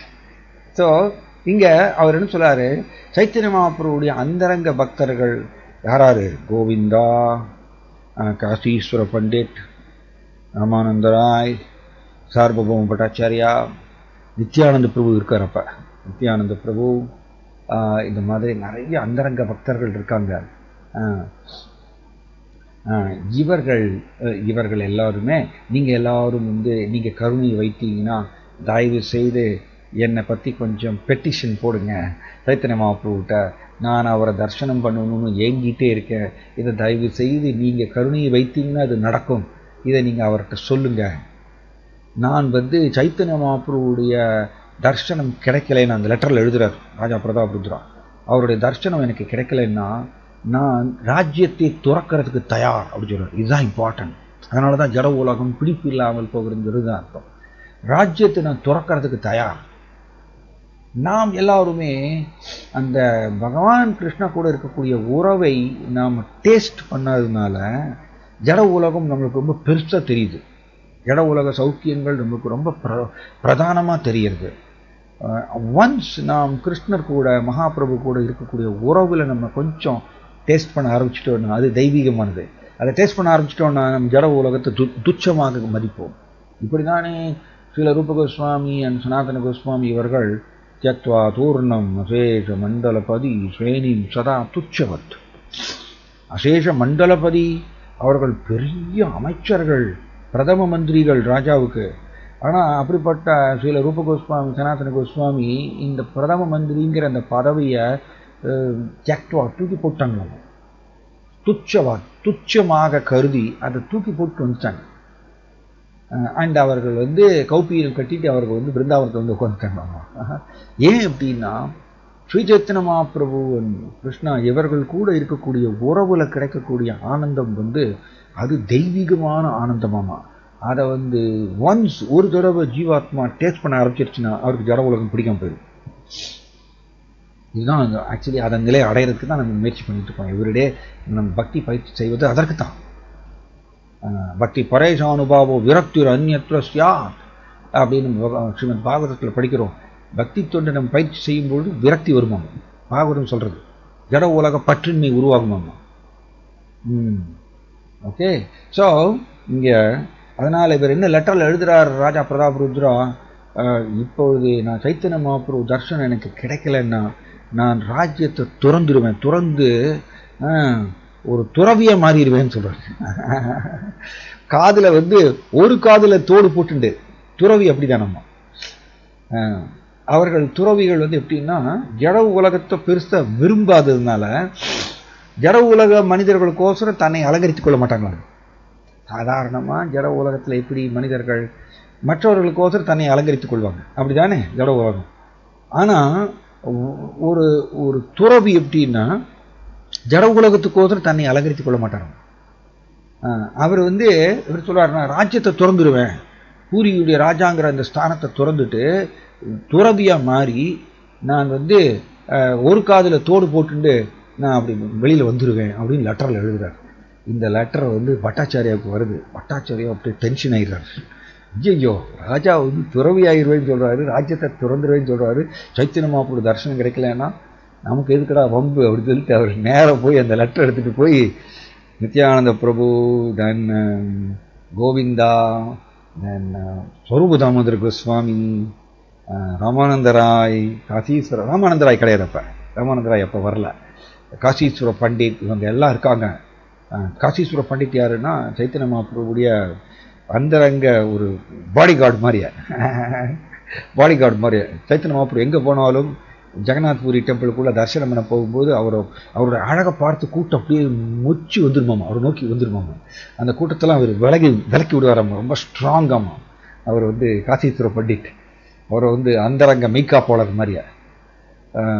அவர் கோவிந்தா சைத்தன்ய மகாபிரபுடைய அந்தரங்க சேவகன். ஸ்வரூப தாமோதர கோஸ்வாமி சைத்தன்ய மகாபிரபுடைய அந்தரங்க காரியதரிசி, செக்ரட்டரி, பர்சனல் செக்ரட்டரி. இப்படி இவங்க எல்லாம் ரொம்ப ஹை கிளாஸ் பக்தர்கள். இவர்கள் எல்லார்ட்டும் என்ன பண்றாரு பட்டாச்சாரியா, என்ன பண்றாரு, இவர்கள்ட்ட கொண்டு போய் போட்டுருவோம் பேசாம, நமக்கு எதுக்கு வம்புன்னு சொல்லி அவர்களையெல்லாம் கூப்பிட்டு இந்த லெட்டரை கொடுத்துட்றாரு. நீங்க பாருங்க, நான் போய் சைத்தன்ய மகாபிரபுட்ட பேசிட்டேன், அவர் தரிசனம் கொடுக்க மாட்டேன்னு சொல்லிட்டார். இப்போ இவரோ ராஜாவோ தீர்மானமா இருக்காரு, எனக்கு சைத்தன்ய மகாபிரபு தரிசனம் கிடைக்கலன்னா நான் துறவியா மாறிடுவேன், ராஜ்யத்தை திறந்துருவேன்னு சொல்றாரு. நீங்க முடிவு பண்ணுங்க அப்படி சொல்லிட்டு லெட்டர் அவங்களுக்கு போட்டுறாரு. பக்தர்கள்லாம் லெட்டரை படிக்கிறாங்க. லெட்டர்லாம் படித்த உடனே எல்லாரும் அமைதியாயிடுறாங்க. ஏன்னா ராஜா துறவியாக போறேன்னு உடனே அது பெரிய ஒரு சீரியஸ் மேட்டர் இல்லை. ராஜா துறவி ஆகிட்டாருன்னா அப்புறம் ராஜ்யத்தை யார் பண்ணுறது, ராஜா நிர்வாகம் பண்ணுறது யார்? ஸோ ஒரு பெரிய சீரியஸ் மேட்டர். எல்லா பக்தர்களும் அமைதியாயிடுறாங்க. அதே சமயத்தில் சைத்தன்ய மகாபிரபு போய் நெருக்க முடியாது. சைத்தன்ய மகாபிரபு போய் நெருக்கினோன்னா அவருக்கு அது அவருக்கு பிடிக்காமல் போயிடும். அவர் சைத்தன்ய மகாபிரபு பூரியிலிருந்து கிளம்பி போயிடுவார். ஸோ நம்ம சைத்தன்ய மகாபிரபுடைய தொடர்பை நம்ம இழக்க முடியாது. எல்லா பக்தர்களும் அப்படியே யோசிக்கிறாங்க தீவிரமாக என்ன பண்ணுறது அப்படின்னு. நித்யானந்த பிரபு என்ன பண்ணுறாரு, அந்த லெட்டர் எடுத்துகிட்டு போகிறார். நித்யானந்த பிரபு பலராம், பகவான் பலராம், அவருக்கு சைத்தன்ய மகாபிரபு பற்றி பூரணமாக அவருக்கு தெரியும். அண்ட் அவர் நித்யானந்த பிரபு போகிறார், மற்ற பக்தர்கள் எல்லாம் கூப்பிட்டு போகிறார். சைத்தன்ய மகாபிரபு கிட்ட போய் போகிறாங்க. நித்யானந்த பிரபு தைரியமாக போய் பேசணும்னு சொல்லிட்டு போகிறாரு. ஆனால் சைத்தன்ய மகாபிரபு பார்த்த உடனே அமைதியாகிறாரு. அவர் பேச மாட்டேங்கிறாரு. ஏன்னா யாருக்குமே முன் வர முடியல. சைத்தன்ய மகாபிரபு கிட்ட இதை பேசுறதுக்கு தைரியம் வரமாட்டேங்குது. சைத்தன்ய மகாபிரபு கேட்குறாரு, நீங்க எல்லாரும் ஏதோ சொல்லணும்னு வர்றீங்க, பட் ஏதோ சொல்ல மாட்டேங்கிறீங்களே, அமைதியா இருக்கீங்க, எதா இருந்தாலும் சொல்லுங்க அப்படின்னு சைத்தன்ய மகாபிரபு ஊக்குவிக்கிறார். நான் நித்யானந்த பிரபு பேசுறார், கடன் தைரியமா பேசுறாரு நித்யானந்த பிரபு. ஓ மகாபிரபு, இந்த நான் சொல்லக்கூடிய இந்த மேட்டர் உங்களுக்கு பிடிக்காம இருக்கலாம், பட் இதை நான் சொல்லியே தீரணும், வேற வழி இல்லை. என்ன அப்படின்னா, ராஜா பிரதாபருத்ரா உங்களை தரிசனம் பண்ணணும்னு ரொம்ப தீவிரமா இருக்காரு, தீவிர இயக்கத்தோட இருக்காரு. உங்களை தரிசனம் பண்ணலைன்னா அவர் ராஜ்யத்தை துறந்துருவேன்னு சொல்றாரு, நான் துறவியா மாறிடுவேன்னு சொல்றாரு. தயவு செய்து நீங்க அவருக்கு தரிசனம் கொடுக்கணும். சைத்தன்ய மகாபிரபு பேசுறாரு. ஓ நித்யானந்தா, என்ன பேசுற நீ? நான் ஒரு சன்னியாசி போய் ராஜாவை தரிசனம் பண்ணா, ராஜாவை பார்த்தா மொத்த உலகமும் அவரை தூற்றும். அவருக்கு இந்த உலகமும் சரி மறு உலகத்திலையும் அவருக்கு இடம் கிடையாது. இது ஏன் இந்த மாதிரி சொல்றாருன்னா, சைத்தன்ய மகாபிரபு வெரி பியூட்டிஃபுல். என்ன அப்படி தெரியுமா, சைத்தன்ய மகாபிரபு சவுத் இந்தியாவுக்கு வரும்பொழுது, தென்னிந்தியாவுக்கு வரும்பொழுது ராமானந்தராய் மெட்ராஸ் கவர்னர். ரொம்ப ஆச்சரியமா இருக்கும் இந்த லீலை. மெட்ராஸ் கவர்னர், அந்த மெட்ராஸ் கவர்னர் ராஜா ட்ரெஸ்ல இருக்கார். அவரு ஏன்னா அரச போக ட்ரெஸ்ல இருந்தார் ராமானந்தராய். யாரு? ராமானந்தராய். அப்படிப்பட்ட மெட்ராஸ் கவர்னர் அவர் வந்து அரசபோக ட்ரெஸ்ஸில் இருக்காரு. கவர்னர்ல ராஜாவுக்கு சமானம். ஆனால் சைத்தன்ய மகாபிரபு அவரை சந்தித்து 10 நாள் பேசினார். இந்த ரசதத்துவம் அதாவது இந்த ரசம் சொல்லுவோம் இல்லையா, இந்த பிரேமை உன்னத உஜ்வல ரசம், அந்த ரசங்களை பற்றி நுணுக்கங்களை 10 நாள் பேசினாராமா. கோதாவரி நதிக்கரை ஓரத்தில் உட்கார்ந்துட்டு சைத்தன்ய மகாபிரபுவும் அண்ட் ராமானந்த ராய் அந்த ராமானந்த ராயை வந்து அணைத்துக் கொள்கின்றார் சைத்தன்ய மகாபிரபு. அவர் வந்து அரசாங்க ட்ரெஸ்ஸில் இருக்கார். ஆனால் சைத்தன்ய மகாபிரபு அவர் அணைத்துக் கொள்கின்றார். அவர் கூட 10 நாள் அவருக்கு தொடர்பு கொடுக்கிறார். ஆனால் இங்கே ராஜா பிரதாபருத்ராவை தரிசனம் பண்ண மாட்டேன்னு சொல்றார், அவர் பார்க்க மாட்டேன்னு சொல்றார். இதுதான் மகாபிரபுவுடைய லீலைகள். ரொம்ப விசித்திரமானது, அவ்வளோ சீக்கிரம் புரிஞ்சுக்க முடியாது, ரொம்ப விசித்திரமானது. அதை ஆச்சாரியர்கள் ஸ்ரீல பிரபுபாதர் இப்படிப்பட்ட ஆச்சாரியர்கள் மூலமாகத்தான் அவருடைய மனப்பான்மையை நாம் புரிந்து கொள்ள வேண்டும். அதான் எப்படின்னா அவருக்கு 2 விதமான மனப்பான்மை. ஒன்று வெளிப்புற ரீதியாக ஒரு சன்னியாசி ஆச்சாரியர் அப்படிங்கிற ஒரு மனப்பான்மை. இன்னொரு மனப்பான்மை உள்ளே ஒரு பகவான், உள்ளே இருக்கக்கூடிய மனப்பான்மை வந்து பகவான் முழுமுதற் கடவுள் அப்படிங்கிற மனப்பான்மை. இந்த 2 கலந்த மனப்பான்மை உடையவர் சைத்தன்ய மகாபிரபு. அவர் டபுள் ரோல் உண்டு அவருக்கு. அதனால சில நேரங்களில் அவருடைய பிஹேவியர், அவருடைய நடத்தை வந்து ரொம்ப விசித்திரமாக இருக்கும். இப்போ நீங்கள் இதே கேட்டிங்கன்னா, அவர் ராமானந்த ராயை வந்து தரிசனம் பண்ணார், அவர் கூட பேசினார், அவர் அணைத்து கொண்டார், 10 நாள் அவர் கூட தொடர்பு கொடுத்தார். ஆனால் ராஜா பிரதாபருத்ராவை பார்க்கவே மாட்டேன்னு சொன்னார். இது முன்னுக்கு பின் முரண்பாடாக இருக்கிற மாதிரி தெரியும். ஆனால் ஏன் அப்படின்னா மகாபிரபு அவருக்கு வந்து பகவான் இல்லையா, அவருக்கு உள்ளே தெரிகிறது. இந்த ராஜா பிரதாபருத்ரா தன்னை நினைச்சு ஏங்குறார், உருகுறார், அழுகிறார் அப்படிங்கிறது அவருக்கு நல்லாவே தெரிகிறது. அதை வந்து இன்டர்னலா உள்ளே சைத்தன்ய மகாபிரபு அதை ரசிக்கிறார், ரொம்ப ரசிக்கிறார் சைத்தன்ய மகாபிரபு, அதை என்ஜாய் பண்றார். ஆனா வெளிப்புற ரீதியாக சைத்தன்ய மகாபிரபு சன்னியாசிங்கிற அந்த ரோல் செய்யறதுனால அது எப்படி நான் சன்னியாசி எப்படி பார்க்க முடியும் சொல்லிட்டு கடினமா நடந்து கொள்றார். உள்ளே வந்து அதை வந்து என்ஜாய் பண்றாரு. அம்மா இது வந்து பிரபுபாதர் பொருளுரையில் சொன்னதுனால தான் நமக்கு இது புரியும், இல்லைன்னா தெரியாது. ஸோ ஓகே, ஸோ இங்கே பார்த்தீங்கன்னா சைத்தன்ய மகாபிரபு வந்து நித்யானந்த பிரபு சொல்றார், ஒரு நித்யானந்தா நீ என்ன சொல்ற, இப்படிப்பட்ட சன்னியாசி வந்து இந்த மாதிரி தவறுகள் செய்யும் பொழுது அவர் சொல்றார், ஒரு வெள்ளை துணியில நல்ல வெள்ளை வெளையர்னு இருக்கக்கூடிய ஒரு துணி, அந்த துணியில வந்து ஒரு கருப்பு புள்ளி, ஒரு சின்ன கருப்பு புள்ளி வந்து வந்துருச்சுன்னா அந்த கருப்பு புள்ளி தான் வந்து ரொம்ப பிரதானமாக தெரியும். அந்த வெள்ளை வெளையில் இருக்கக்கூடிய அந்த துணியுடைய தூய்மை வெண்மை வந்து யாருக்கும் தெரியாது, கருப்பு புள்ளி தான் பிரதானமாக தெரியும். அந்த மாதிரி இந்த உதாரணத்தை சொல்ற சைத்தன்ய மகாபிரபு பிற்காலத்தில் வரக்கூடிய பிரம்மச்சாரி மற்றும் சன்னியாசிகளுக்கு உதாரணமாக சைத்தன்ய மகாபிரபு இதை போதிக்கிறார். அதுதான் இம்பார்ட்டன்ட் பாயிண்ட், நாம் எல்லாரும் அதை கற்றுக்கணும்.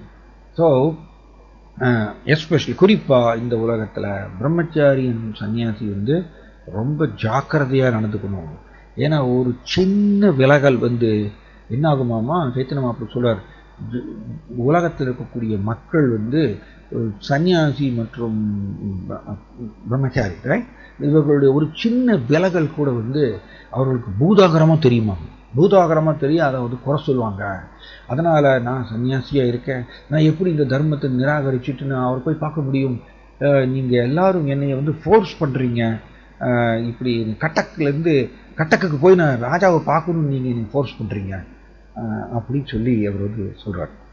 நித்யானந்த பிரபு சொல்கிறார், ஓ மகாபிரபு, அவர் வந்து ராஜா இல்லை அவர், பட் அவர் ஜெகநாதருடைய சேவகன், அவர் ஜெகநாதருடைய சேவகன் ப்ளஸ் உங்களுடைய சிறந்த பக்தர், நீங்கள் முழுமுதற் கடவுள், உங்களுக்கு என்ன கண்டிஷன், உங்களுக்கு என்ன விதிமுறைகள், பகவானுக்கு விதிமுறைகள் கிடையாது. ஆக்சுவலி நித்யானந்த பிரபு போல்டாக பேசுகிறார், தைரியமாக பேசுகிறார், மகாபிரபு நீங்கள் முழுமுதற் கடவுள், உங்களுக்கு என்ன விதிமுறைகள் இருக்குது, யார் உங்களை தடுக்க முடியும், நீங்கள் முழு சுதந்திரம் உடையவர், அவரோ வந்து ஒரு விஷயி கிடையாது, அவர் உங்களுடைய சிறந்த பக்தர், நீங்கள் ஏன் இதை நீங்கள் கருத்தில் கொள்ளக்கூடாது, அவர் தரிசனம் கொடுக்கக்கூடாது அப்படின்னு நித்யானந்த பிரபு கேட்குறார். சைத்தன்ய மகாபிரபு ஒத்துக்க மாட்டேங்கிறார், வெளிப்புற ரீதியாக கடினமாக இருக்கார்.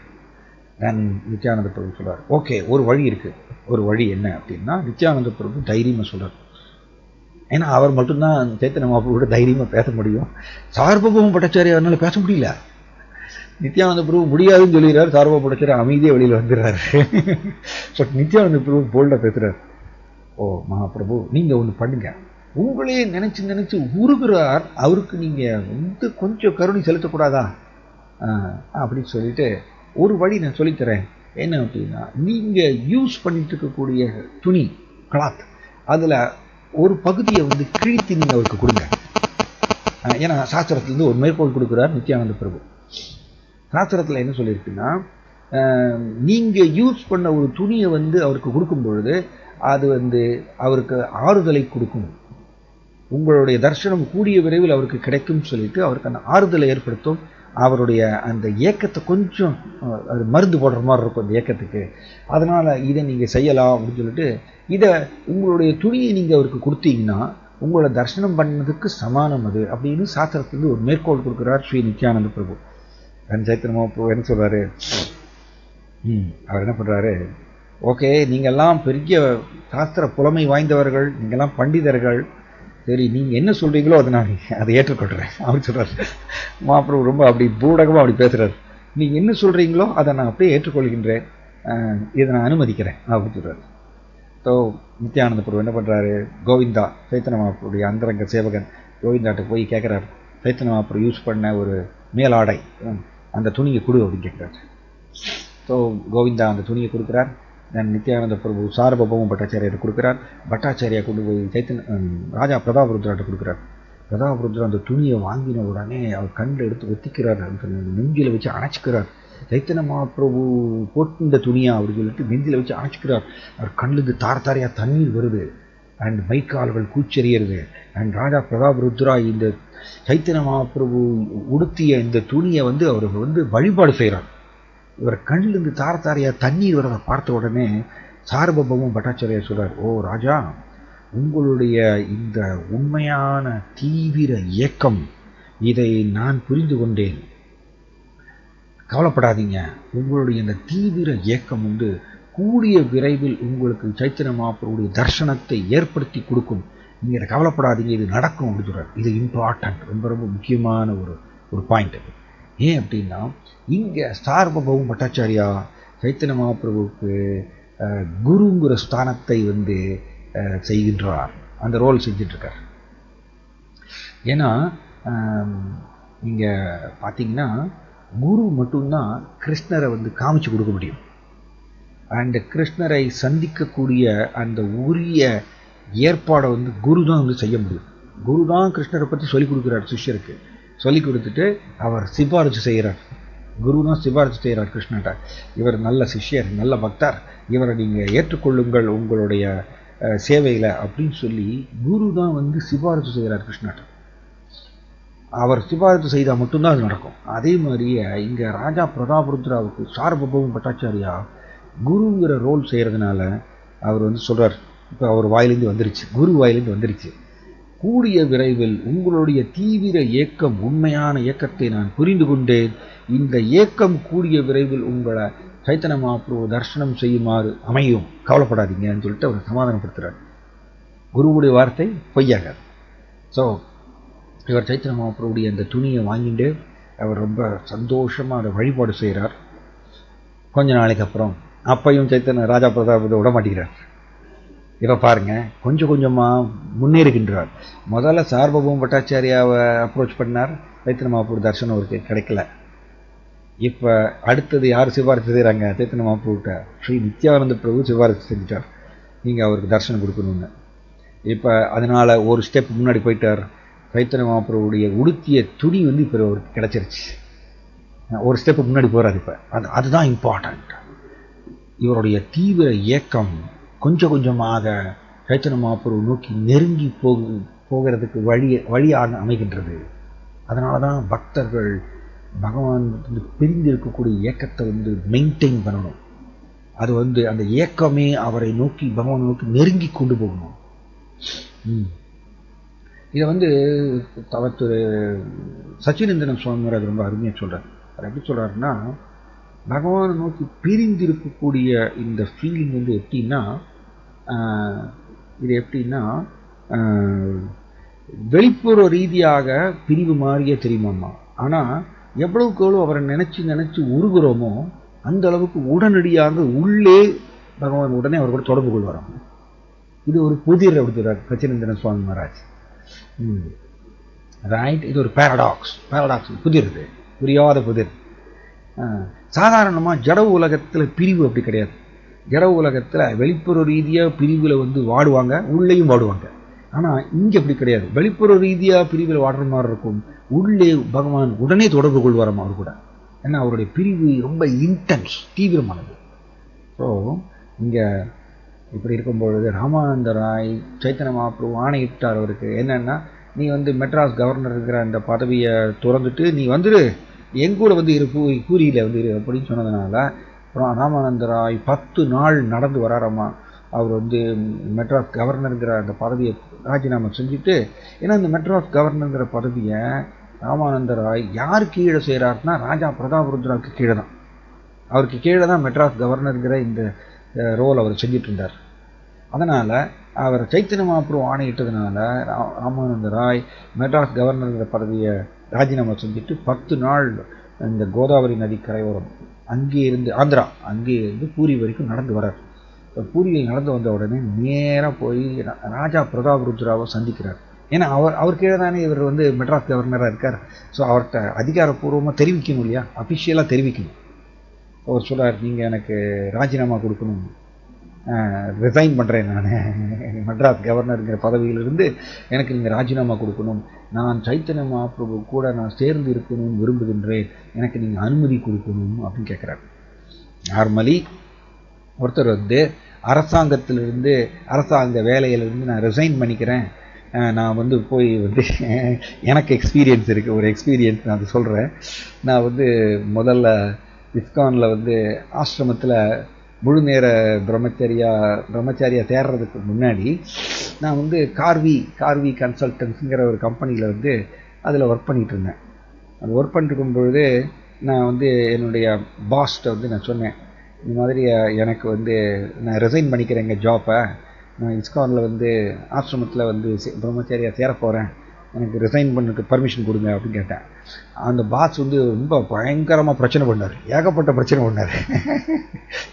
அவர் எங்கள் அப்பாட்ட எல்லாம் கூப்பிட்டு பெரிய அமளி கும்பலியில் பண்ணார்.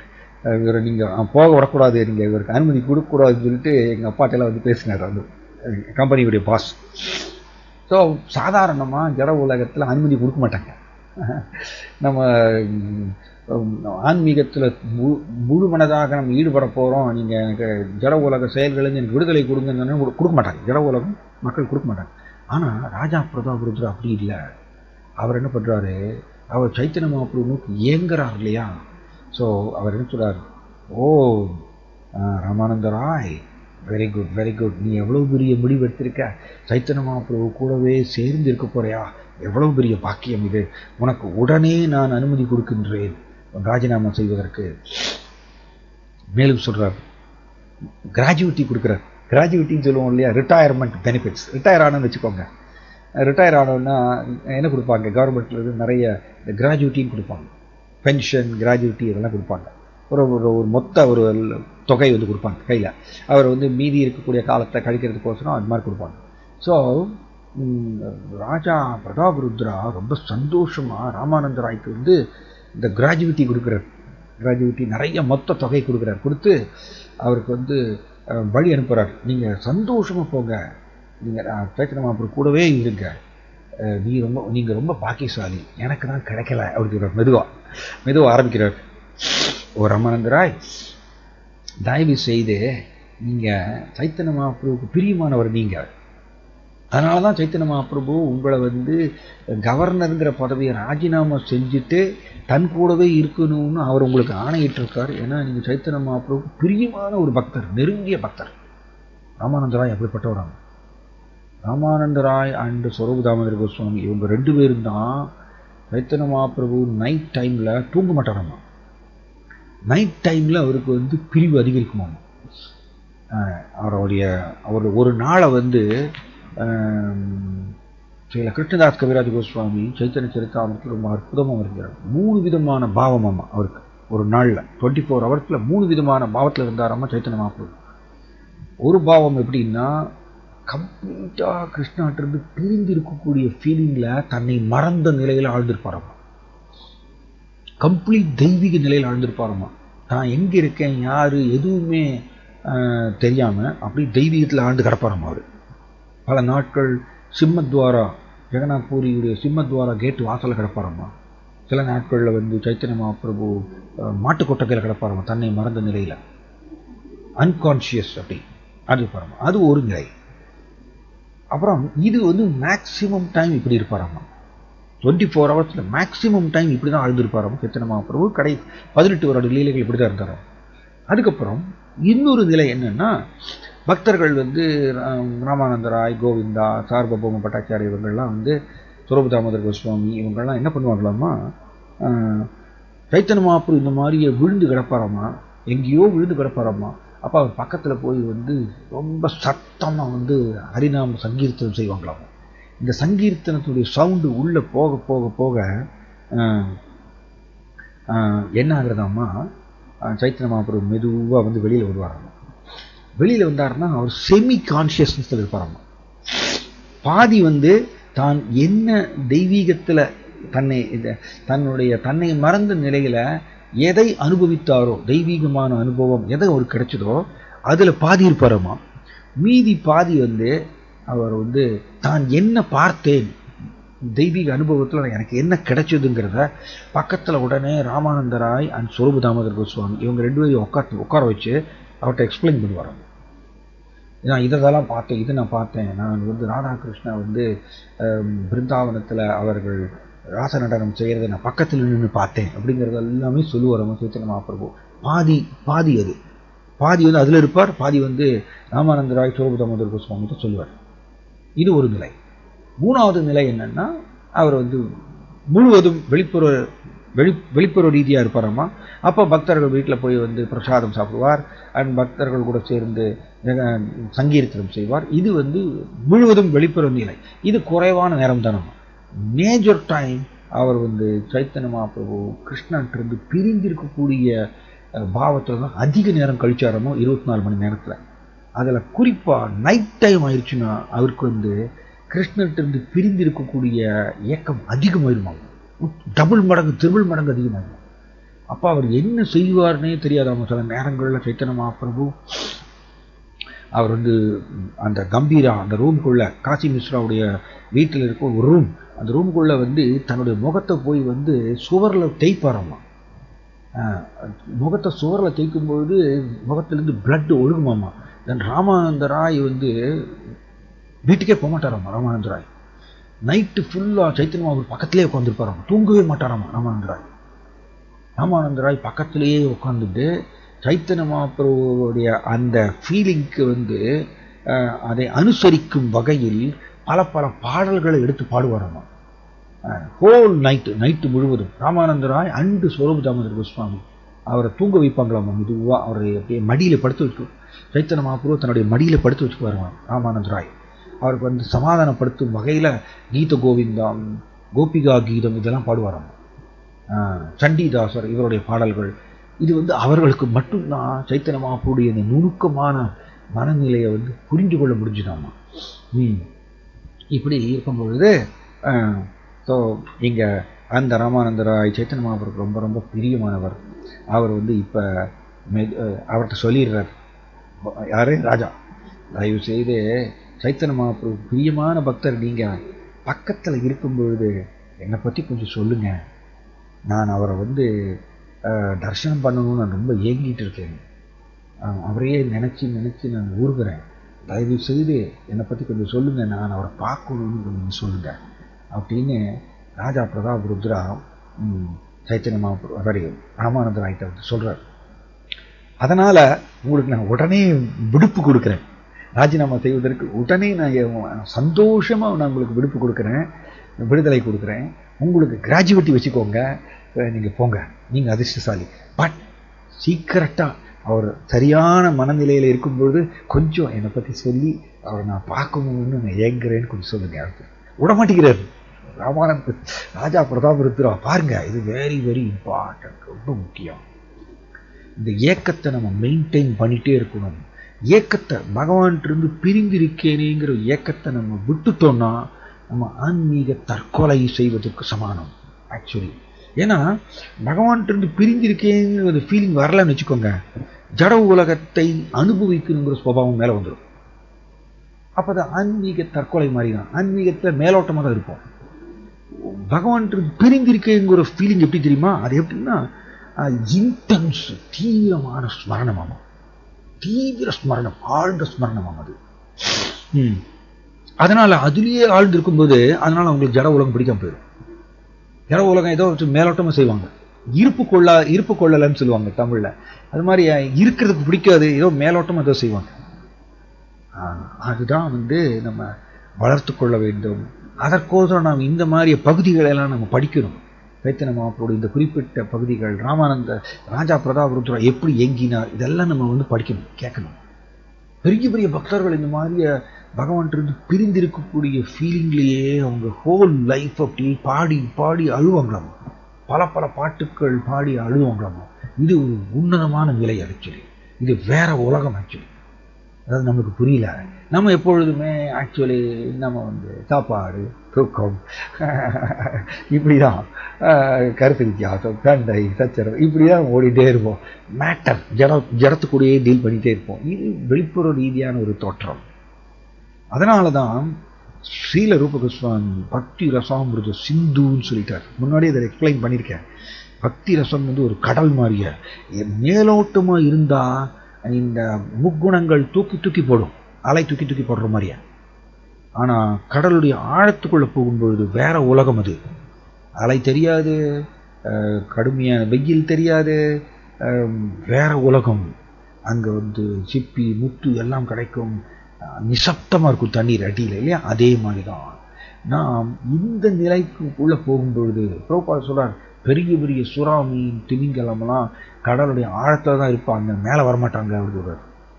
அந்த மாதிரி சுறா மீன் போன்ற பக்தர்கள், பெரிய பக்தர்கள், இவர்கள் ஜட உலகத்தினுடைய இந்த மேலோட்டமான வாழ்க்கையில அவங்க பெருசா வரமாட்டாங்க. அவங்க இதுலேயே ஆழ்ந்திருப்பாங்களாமா. அதுதான், அது வேற உலகம் அது. ஸோ ராஜா பிரதாபருத்ரர் விட மாட்டேங்கிறார். திரும்ப திரும்ப கேட்கிறாரு பாருங்க. முதல்ல பட்டாச்சாரியிட்ட கேட்டார், இப்போ 2ஆம் தடவை லெட்டர் எழுதி நித்யானந்த பிரபு போய் சிபாரிசு செய்ய வச்சார்.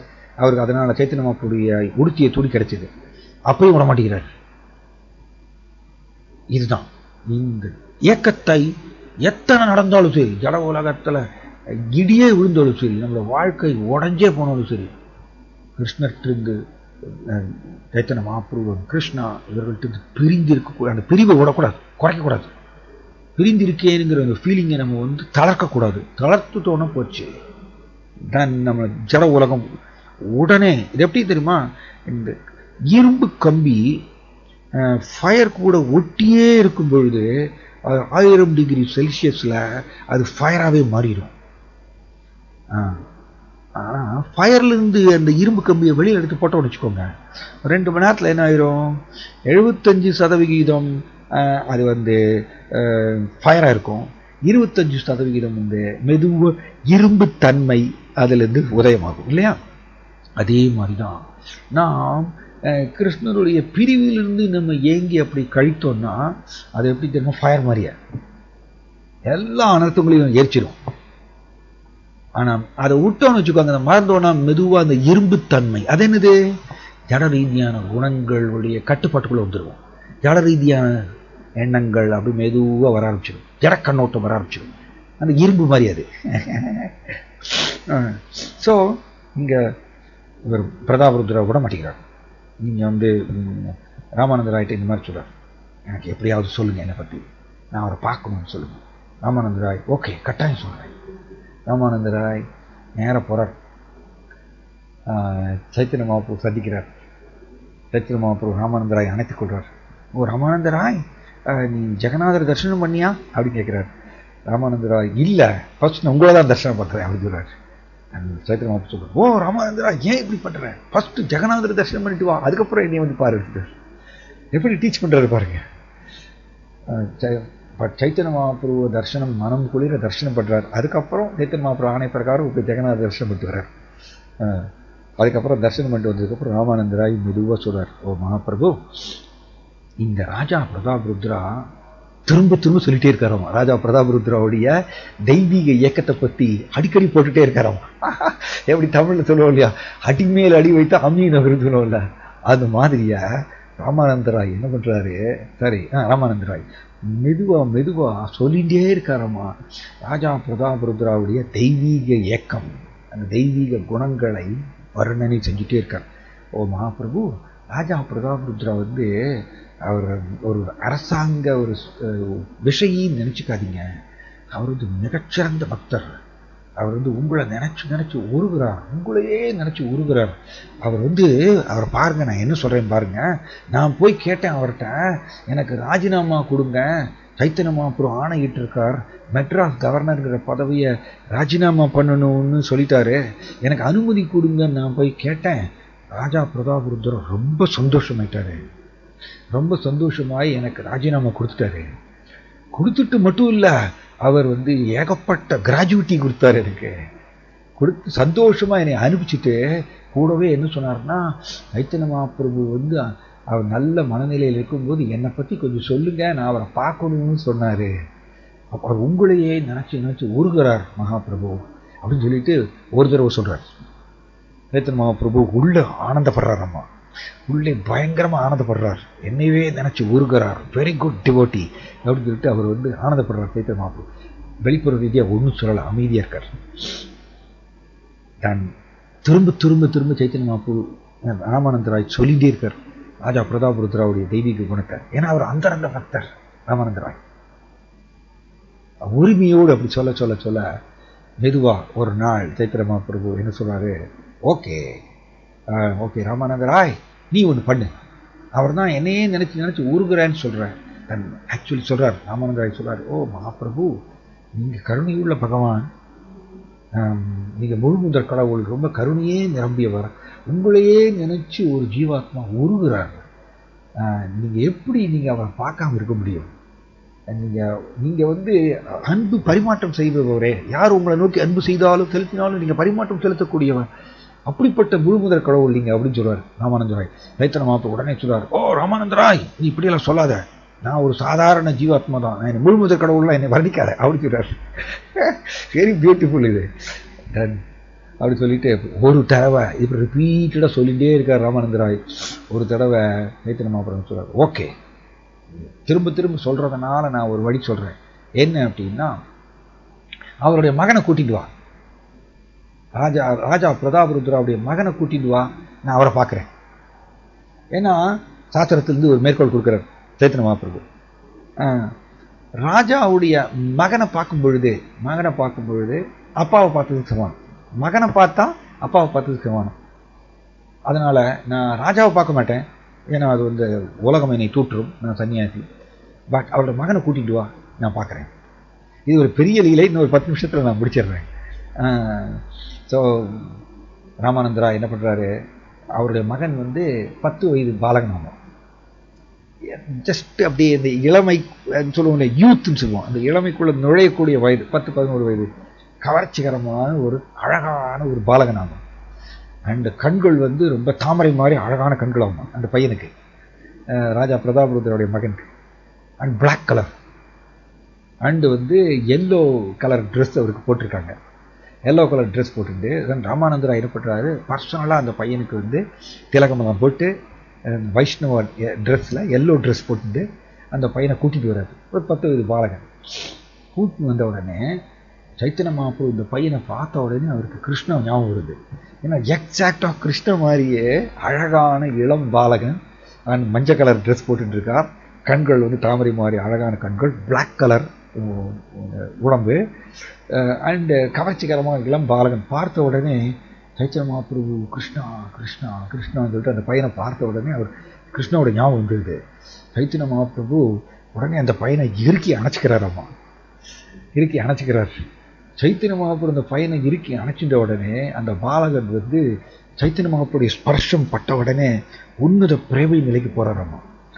அவர் உன்னத பிரேமை நிலையில போய் அந்த பாலகன் வந்து கண்கள் தார தாரையா தண்ணீர் வருதாமா, மயிர்கால்கள் கூச்செறியறது. அந்த பையன் வந்து கண்டினியூஸா இடைவிடாம கிருஷ்ணா கிருஷ்ணா கிருஷ்ணா சொல்லிட்டே இருக்கிறார். இந்த உன்னத பிரேமை நிலைக்கு போறார்.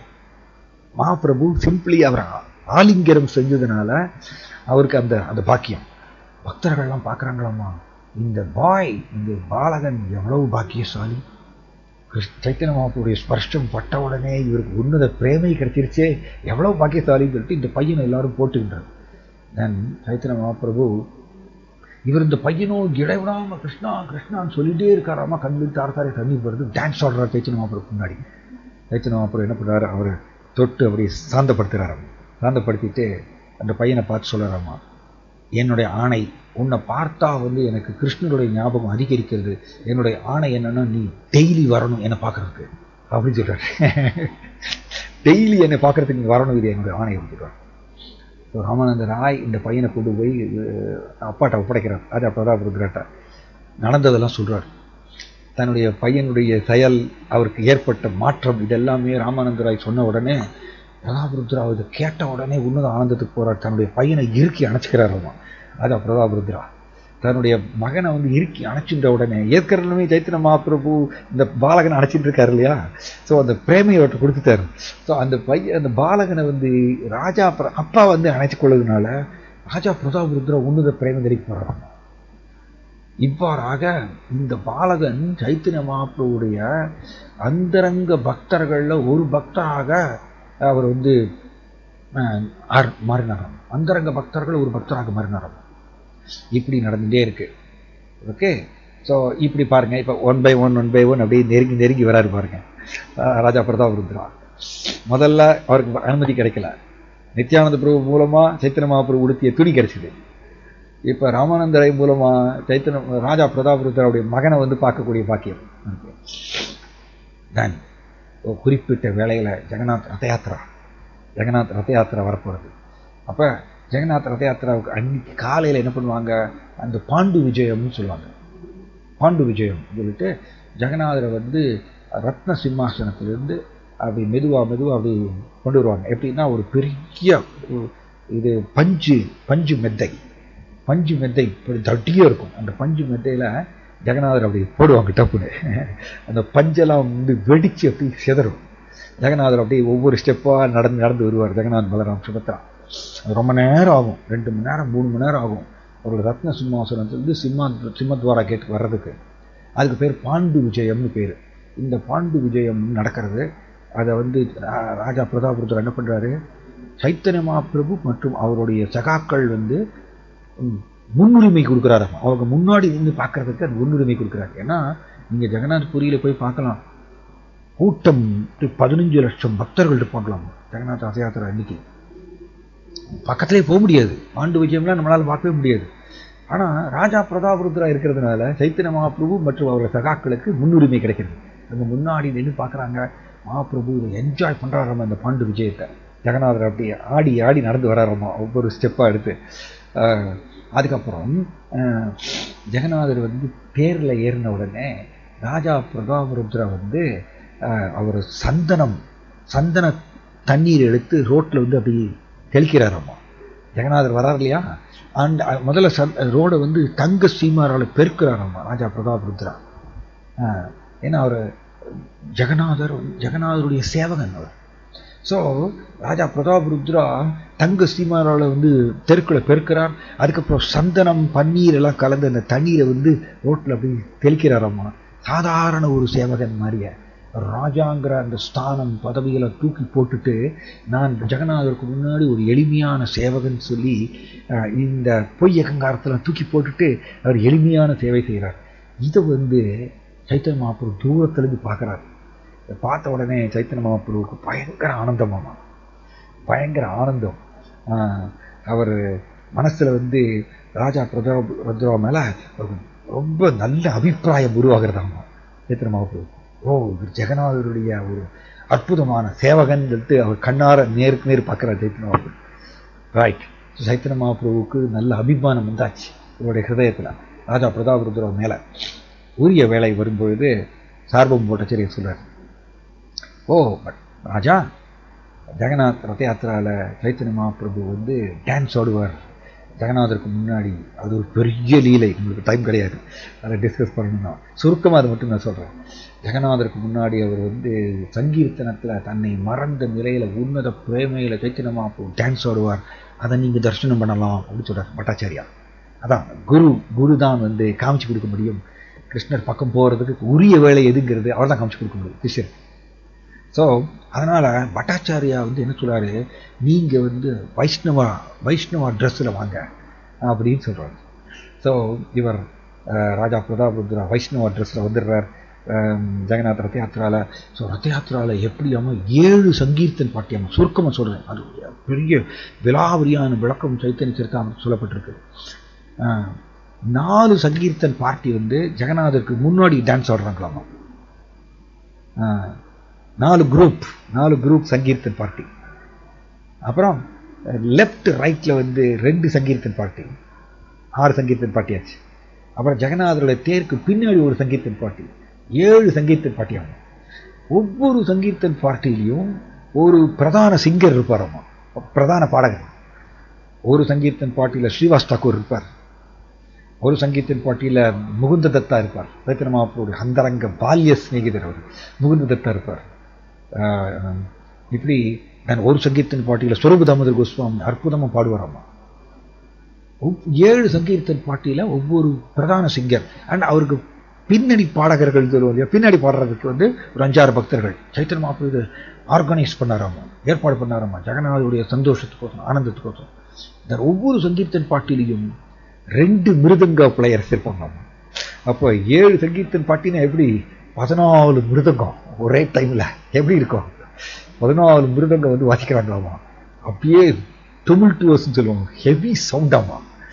அண்ட் அதுக்கப்புறம் வந்து ஒவ்வொரு சங்கீர்த்தன் பாட்டிலையும் ஒரு எக்ஸ்பர்ட் நடனம் ஆடுபவர் வந்து சைத்தன்ய மகாபிரபு அப்பாயிண்ட் பண்ணாராமா. ஒரு சங்கீர்த்தன் பாட்டியில் வந்து வக்ரேஸ்வர பண்டிட், ஒரு சங்கீர்த்தன் பாட்டியில் அத்வைத ஆச்சாரியார். இப்படி ஒவ்வொரு சங்கீர்த்தன் பாட்டிலையும் இப்படி பர்சனலாக பார்த்து ஒரு சைத்தன்ய மகாபிரபு உண்டாராமா. ஏன்னா ஜெகநாதருடைய ஆனந்தத்துக்கோசரம் இது பண்ணணும். அதனால் நம்ம சங்கீர்த்தனம் செய்யும் பொழுது பகவானுடைய ஆனந்தத்துக்கோசரம் தான் நம்ம எல்லாமே செய்யணும். என்னுடைய திறமையை காமிக்கணும்னு சொல்லிட்டு பாட ஆரம்பித்தோம்னா அது பகவானுக்கு வந்து பெருசாக கவர்ச்சிகரமாக இருக்காது. எல்லாத்தையும் மறந்துடணும். இந்த உலகத்தில் யார் இருக்காங்க, யார் என்ன பார்க்குறாங்க, எதையுமே மறந்துடணும். நாம் சேவை செய்யும் பொழுது அது வந்து சங்கீர்த்தமாக இருந்தாலும் சரி, பிரச்சாரமாக இருந்தாலும் சரி, இல்லை வேறு எந்த சேவையாக இருந்தாலும் எல்லாத்தையும் மறந்துடணும். அதில் ஃபுல்லாக ஆழ்ந்து போகணும். ஸோ இப்படி 7 சங்கீர்த்தனை பாட்டி சைத்தன்ய மகாபிரபு என்ன பண்ணுவாராமா, ஒரே டைமில் 7 சங்கீர்த்தன் பாட்டியில் டான்ஸ் ஆடுவாராம். ஒரே டைமில் 7 சங்கீர்த்தன் பாட்டியில் டான்ஸ் ஆடுறார். இதை ராஜா பிரதாபருத்ரா பார்க்குறாரு, பார்த்து பிரமிச்சு போகிறாராமா. தென் சார்வபௌம பட்டாச்சாரியான் கோவிந்தா 2 பேரும் பேசிக்கிறாங்க, எப்படி இது சாத்தியம்? சைத்தன்ய மகாபிரபு ஒரே டைமில் 7 குரூப்பில் டான்ஸ் ஆடுறத ராஜா பிரதாபருத்ரா ரசிக்கிறாரே, இதை பார்த்து இது எப்படி சாத்தியம், இது வந்து எப்படி முடியும் அப்படின்னு அவங்க பேசிக்கிறாங்க. அப்போ ஸ்வரூப தாமோதர் கோஸ்வாமி சொல்கிறார், அவர் வந்து ராஜா பிரதாபருத்ரா ஜெகநாதருக்கு முன்னாடி தங்க சீமாரினால பெருக்கினார் இல்லையா, அப்பவே சைத்தன்ய மகாபிரபுடைய கருணையை அவர் பெற்றுட்டாரு. சைத்தன்ய மகாபிரபுடைய கருணையை பெறாதவர் எப்படி அவருடைய உன்னத நடனத்தை எப்படி பார்க்க முடியும்? யார் பார்க்க முடியும்? அவருடைய கருணையை பெற்றவர் தான் பார்க்க முடியும். ஸோ ஏற்கனவே இவருக்கு அவருடைய கருணையை பெற்றாச்சு. ஏன்னா அவர் வந்து ஜெகநாதருடைய சிறந்த சேவகன்னு ஒரு அபிமானம் அவருக்கு வந்துருச்சு. அந்த கருணையினால தான் இப்போ அவர் பார்க்குறாரு அப்படின்னு 2 பேர் பேசிக்கிறாங்க. ஸோ சைத்தன்ய மகாபிரபு இப்படி ஜெகநாத ரத யாத்திராவுக்கு முன்னாடி டான்ஸ் ஆடுறார். அப்படி டான்ஸ் ஆடிட்டு இருக்கும் பொழுதே சைத்தன்ய மகாபிரபு தன்னை மறந்த நிலையில் அவர் வந்து தேருக்கு பின்னாடி போயிடுவாராமா. தேருக்கு பின்னாடி போயிட்டு வரோம்னா ஜெகநாதர் நிறுத்திடுவாராமா. இது எப்படின்னா ரகசியமான பரிமாற்றம். ஆக்சுவலி ஜெகநாதர் தேரில் உட்காந்துருக்கார், அவர் கிருஷ்ணா. இங்கே சைத்தன்ய மகாபிரபு என்ன பாவத்தில் டான்ஸ் ஆடுறாருன்னா ஸ்ரீமதி ராதாராணியுடைய பாவத்தில் டான்ஸ் ஆடுறார். அப்போ கிருஷ்ணா ராதாராணியை பார்க்குறார் தேரில் உட்காந்துட்டு. இந்த ரகசியமான பரிமாற்றம் யாருக்கு தெரியாது? யாருக்கு தெரியும்னா ஸ்வரூப தாமோதர் கோஸ்வாமிக்கு தெரியுமா? ஏன்னா ஸ்வரூப தாமோதர் கோஸ்வாமி அவர் லலிதா தேவி, அவருக்கு தெரியும், இந்த ரகசியம் தெரியும். மற்றவங்க யாருக்கும் தெரியாது. ஸோ இவர் தேர் டான்ஸ் ஆடிட்டே இருப்பாராம்மா. சைத்தன்ய மகாபிரபு தேருக்கு பின்னாடி போயிடுவாராம்மா. அப்போ ஜெகநாதர் வந்து நிறுத்திடுவாராம்மா தேரை. ஸ்ரீமதி ராதாராணி அவங்களை பார்க்கலன்னு சொல்லிட்டு நிறுத்திட்டு வரமா. என்னெல்லாமோ பண்ணுவாராம்மா ராஜா பிரதாபருத்ரா தேரை இழுக்கிறதுக்கு, என்னெல்லாமோ யானையை வச்சு இழுக்கிறது, பெரிய பைல்வான்களை வச்சு இழுக்கிறதுக்கெல்லாம் முயற்சி பண்ணுவாராம்மா. ஜெகநாதருடைய தேர் ஒரு இன்ச்சு கூட நகராதாம்மா. கடைசியில் இந்த சொர்பதாமர் கோஸ்வாமி, கோவிந்தா, ராமானந்தரா இவங்களாம் போய் சொல்லுவாங்க, நம்ம மகாபிரபு தேர் நகரவே இல்லை பல நேரமா, நீங்கள் போய் கொஞ்சம் ஏதாவது பண்ணுங்க அப்படின்னு சொல்லி வரம்மா. சைத்தன்ய மகாபிரபு அவ்வளோ பிரம்மாண்டமான தேருக்கு பின்னாடி போய் தன்னுடைய தலையால் முட்டு வரோமா. தன்னுடைய தலையால் லைட்டை அப்படி முட்டு வரோமா. ஜெகநாதருடனே நகர ஆரம்பிச்சு வரோமா. தென் சைத்தன்ய மகாபிரபு எகெயின் ஜெகநாதருக்கு முன்னாடி 7 சங்கீர்த்தனம் குரூப்பில் டான்ஸ் ஆட வரோமா. அப்போ எப்படி இருந்ததாம்மா, அது பியூட்டிஃபுல் ஆக்சுவலி. அவர் டான்ஸ் ஆடும்பொழுது அவர்கள் இந்த எப்படின்னா உடம்புல ஒவ்வொரு மயிர்கால்களும் புடைச்சிருச்சாங்க. மயிர்கால்கள் கூச்சறியது மட்டும் இல்லை, புடைச்சிருச்சாங்க ஒவ்வொரு மயிர்கால்களும். அண்ட் ஒவ்வொரு மயிர்கால்களிலிருந்து பிளட் வருதாமா. அண்ட் பிளட் மட்டும் இல்லை, வேர்வை எல்லாம் வருதாமா. இது எப்படின்னா சிமுலி ட்ரீன்னு சொல்லப்பட்டிருக்கு சைத்தன்ய சரிதாமிரத்தில். சிமுலி மரம் இப்படிதான் இருக்குமாமா. அது புடைச்சிருக்குமாமா. அந்த மாதிரி சைத்தன்ய மகாபிரபுடைய ரூபம் ஃபுல்லா இப்படி புடைச்சிருந்ததாமா அந்த உன்னத பிரேமையில. அண்ட் கண்ணில் இருந்து தண்ணீர் சிரிஞ்சு மாதிரி அடிச்சுதாமா. சிரிஞ்சு வச்சு அடிச்சா எப்படி இருக்கும் தண்ணீர், அந்த மாதிரியே கண்ணிலிருந்து தண்ணீர் சிரிஞ்சு மாதிரி அடிச்சுதாமா. தென் அவருடைய வாயிலிருந்து நுரையா வருதாமா. தென் சுபானந்தா அவர் திருட்டு சைத்தன்ய மகாபிரபுடைய அந்தரங்க சேவகர், அந்தரங்க பக்தர்கள் அவர்கள். இந்த சுபானந்தா அவர் என்ன பண்ணுவாராமா, அவருடைய வாயிலிருந்து வரக்கூடிய நுரையை உடனே வாங்கி குடிப்பாராமா. அவருடைய கண்ணிலிருந்து சிரிஞ்சு மாதிரி தண்ணீர் அடிக்குமாமா. அந்த தண்ணீர் இந்த பிரேமை கண்ணீர். அது பக்தர்கள் மேல பட்ட உடனே அவங்களுக்கு புலகாங்கிதம். தன் சைத்தன்ய மகாபிரபு அந்தரத்துல பரப்பாராமா. அப்படி ஜெகநாதருக்கு முன்னாடி நித்யானந்த பிரபு ரொம்ப கேர்ஃபுல்லா பார்ப்பாராமா. ஏன்னா அவருக்கு ஏதாவது ஆபத்து நடக்கூடாதுன்ட்டு.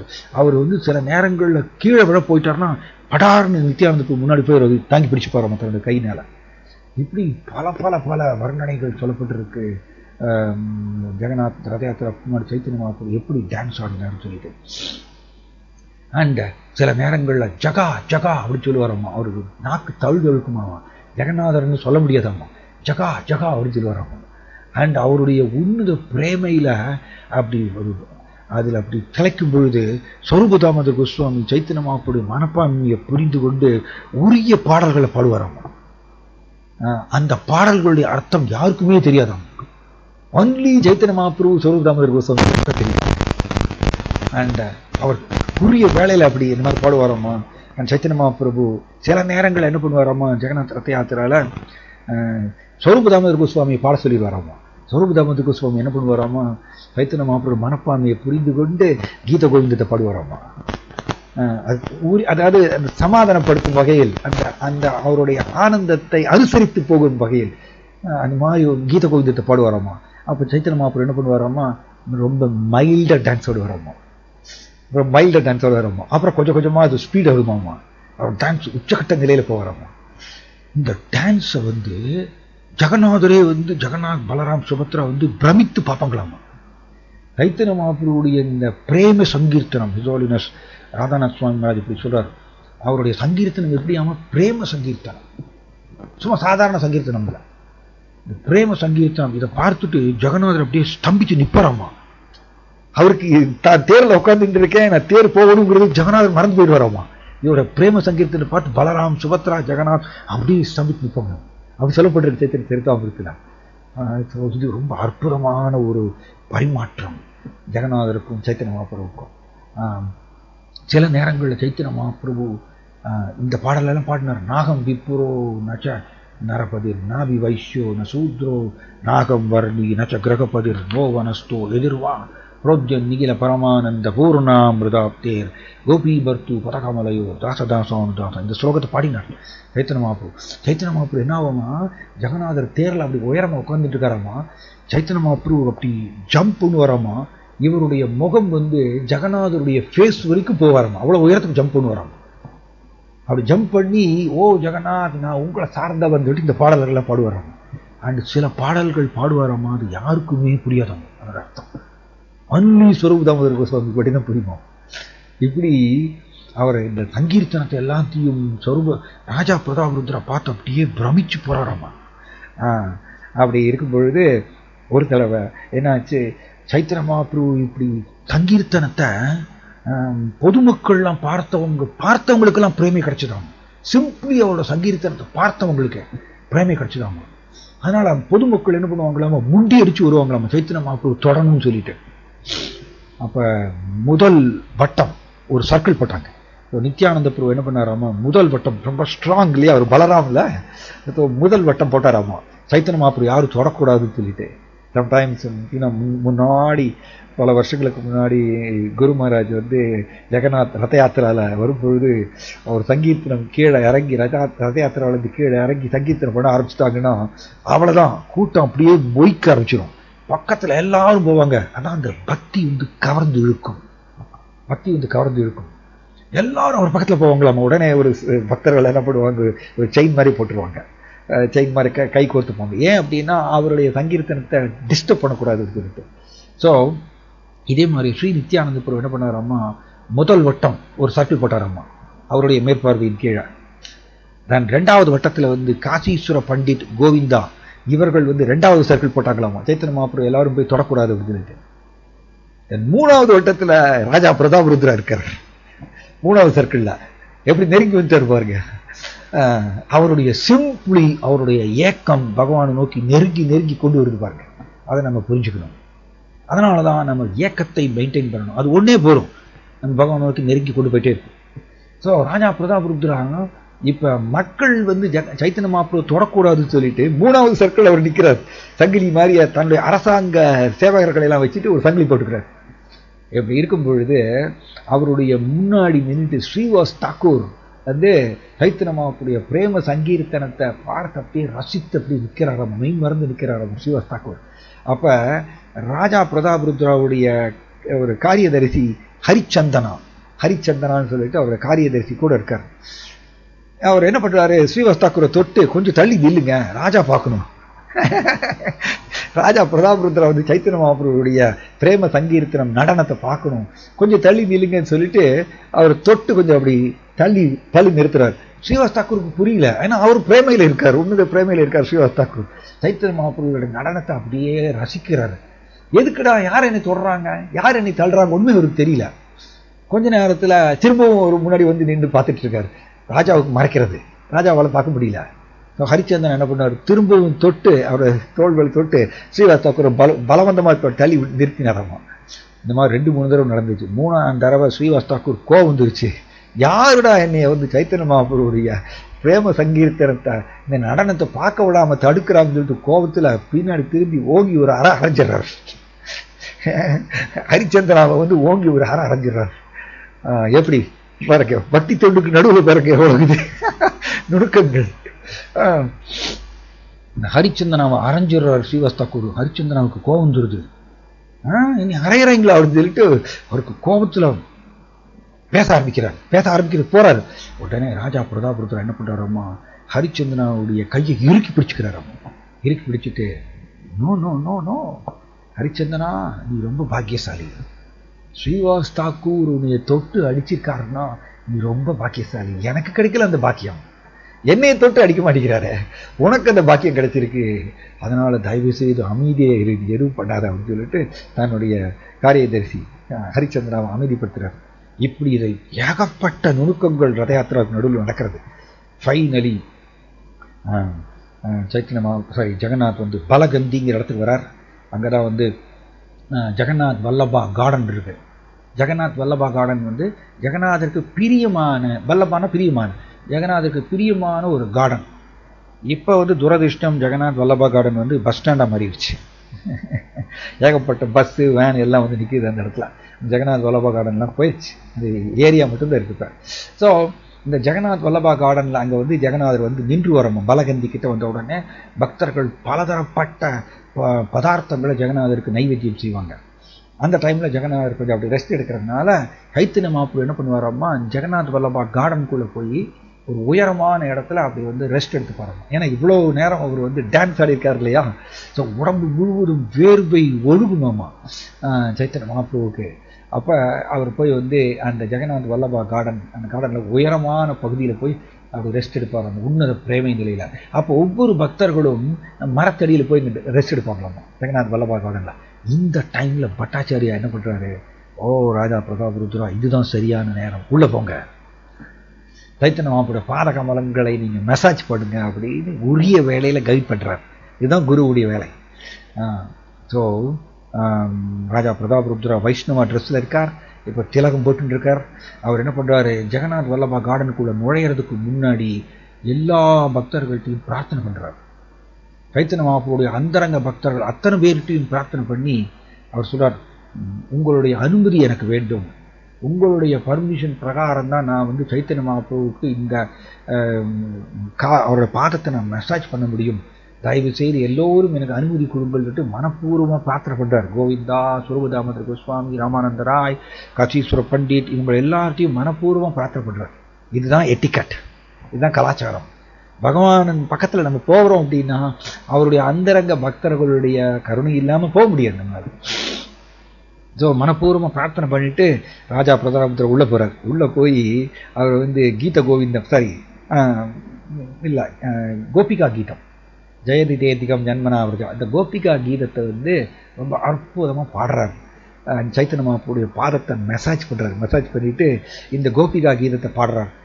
பாட்ட உடனே இந்த பாட்டை பாட உடனே, நீ ரொம்ப அது யுவர் முனிஃபிஷியன்ட் நான் எப்படி சொல்லலாம், நீ ரொம்ப கருணை வாய்ந்தவர், நீ ரொம்ப கருணை வாய்ந்தவர் சைத்தன்ய மகாபிரபு, இவர் யாருன்னு தெரியல. அதாவது இது வெரி பியூட்டிஃபுல். இன்டர்னலாக அவருக்கு தெரியும் இவர் யாருன்னு தெரியும். இவர் வந்து ராஜா பிரதாப் ருத்ரான்னு, இவர் ரொம்ப அற்புதமான பக்தர்கள் சைத்தன்ய மகாபிரபு நல்லா தெரியும். வெளிப்புற ரீதியாக அவர் சன்னியாசி இல்லை, அதனால அப்படி அது நடந்துக்கிறார். அப்படி யார் நீ, நீ வந்து எனக்கு வந்து இந்த பிரேமையை அதிகரிக்கிற, கிருஷ்ண பிரேமையை அதிகரிக்கிற இந்த கோபிகா கீதத்தை பாடி நீ ரொம்ப ரொம்ப கருணை வாய்ந்தவர் சொல்லிட்டு போட்டுக்கிட்டார். போட்டுட்டு உரிய வேலையில் சைத்தன்ய மகாபிரபு என்ன பண்ணுறாராமா, ராஜா பிரதாப் ருத்ராவை அணைச்சிக்கிறார். அவர் யாருன்னு தெரியாம அணைச்சிக்கிறார். அப்போ எப்படி இருக்கும்போது கடைசியில் கேட்குறாராமா, சைத்தன்ய மகாபிரபு ராஜா பிரதாப் ருத்ராவை அணைத்து கொண்டவுடனே பிரதாப் ருத்ரா உன்னத பிரேமையில் போறாராமா, புலகாங்கிற நிலைக்கு போறாராமா சைத்தன்ய மகாபிரபு தொட்ட உடனே. அப்போ ஒரு குறிப்பிட்ட டைம்ல சைத்தன்ய மகாபிரபு கேட்கிறாரு, நீ யாரு இவ்வளவு அற்புதமா நீ வந்து கோபிகா கீதத்தை பாடி என்னுடைய உன்னத பிரேமையை அதிகரிக்கிறிய, நீ ரொம்ப ரொம்ப கருணை வாய்ந்தவர் அப்படின்னு அவர் போட்டுக்கிறார். நீ யாருன்னு சொன்ன உடனே ராஜா பிரதாப் ருத்ரா ராஜான்னு சொல்ல மாட்டேங்கிறார். அவரோட சொல்றாரு, நான் உங்களுடைய சேவகனாக முயற்சி பண்ணிட்டு இருக்கேன், என்னைய தயவு செய்து ஏற்றுக்கொள்ளுங்கள் அப்படின்னு அவர் பிரார்த்தனை பண்றார் ராஜா பிரதாப் ருத்ரா. அண்ட் சொல்லப்பட்டிருக்கு சைத்தன்ய சரிதாமிரத்தில், சைத்தன்ய மகாபிரபு அவருக்கு மட்டும் ரகசியமா தன்னுடைய தெய்வீக ஐஸ்வர்யங்களை காமிக்கிறாராம். ரகசியமா சைத்தன்ய மகாபிரபு ராஜா பிரதாப் ருத்ராவுக்கு தெய்வீக ஐஸ்வர்யங்களை காமிச்சிட்டு சொல்றாராமா, இது யாருக்கும் வெளியில தெரியும் சொல்லக்கூடாது, நீ உனக்கு மட்டும் நான் இந்த தெய்வீக ஐஸ்வர்யங்களை காமிக்கிறேன். நான் என்ன தெய்வீக ஐஸ்வர்யங்களை காமிச்சிருக்காருங்கிறது சைத்தன்ய சரிதாமிரத்தை சொல்லலை, பட் தன்னுடைய தெய்வீக ஐஸ்வர்யங்களை அவருக்கு காமிக்கிறார் அப்படிங்கிறது சொல்லப்பட்டிருக்கு. இந்த ரகசியத்தை யாருக்கும் சொல்லக்கூடாதுன்னு ஆணையிடுறார். இவ்வாறாக ராஜா பிரதாப் ருத்ரா சைத்தன்ய மகாபிரபுடைய ஃபைனல் கருணையை அவர் வந்து அவர் பெறுகின்றார். அந்த பக்தர்கள்லாம் போற்றுகின்றாங்க, இந்த ராஜா பிரதாப் ருத்ரா எவ்வளவு பாக்கியசாலி, சிம்பிளி தன்னுடைய இயக்கத்தை வந்து மெயின்டைன் பண்ணிட்டே இருக்கார், அதிகரிச்சுட்டே இருக்கிறதுனால கடைசியில் சைத்தன்ய மகாபிரபுடைய நேரடி தொடர்பு பிளஸ் அவரை அணைத்து கொண்டு சைத்தன்ய மகாபிரபு தன்னுடைய தெய்வீக ஐஸ்வர்யங்களை இவருக்கு காமிக்கக்கூடிய அந்த நிலை வந்துட்டார். இவருடைய எவ்வளவு பெரிய பாக்கியசாலின்னு பக்தர்கள்லாம் ராஜா பிரதாப் ருத்ராவை போற்றுகின்றாங்க. ஸோ இதோட நான் முடிச்சுக்கிறேன். அதனால் நமக்கு இதிலிருந்து கிடைக்கக்கூடிய பாடம் என்னென்னா, நாம் பகவான்கிட்ட பிரிந்திருக்கேனே அப்படிங்கிற அந்த ஒரு ஃபீலிங்கை நம்ம வந்து வளர்த்துக்கணும். அது உண்மைதான், எல்லாரும் நம்ம பகவானை விட்டு பிரிஞ்சு தான் இருக்கோம். கிருஷ்ணா, மகாபிரபு, சைத்தன்ய மகாபிரபு இவர்களை விட்டு பிரிஞ்சுட்டு நான் எங்கேயோ உட்காந்துட்டு இருக்கேன், ஜட உலகத்தில் கஷ்டப்பட்டுட்டு இருக்கேன், பிரகிருதி ஸ்தானி கர்ஷலி, எப்பொழுது நான் அவர்கிட்ட போய் சேருவேன் அப்படிங்கிற அந்த ஏக்கம், அந்த ஃபீலிங்கை நம்ம கூட்டிகிட்டே போகணும் டெய்லி. அது ஒன்றே போகிறோம், நம்ம பகவான்கிட்ட கொண்டு போய் சேர்த்துரும், கிருஷ்ணாட்ட கொண்டு போய் சேர்த்துரும், சைத்தன்ய மகாபிரபு கொண்டு போய் நம்ம சேர்த்துரும். ஸோ நான் இங்கே முடிச்சுக்கிறேன். தேங்க்யூ. யாருக்காவது ஏதாவது கேள்வி? 8 காலம் ஆயிடுச்சு, ரொம்ப டைம் ஆயிடுச்சு. கேள்வி இல்லைன்னா நம்ம முடிச்சுக்கலாம்.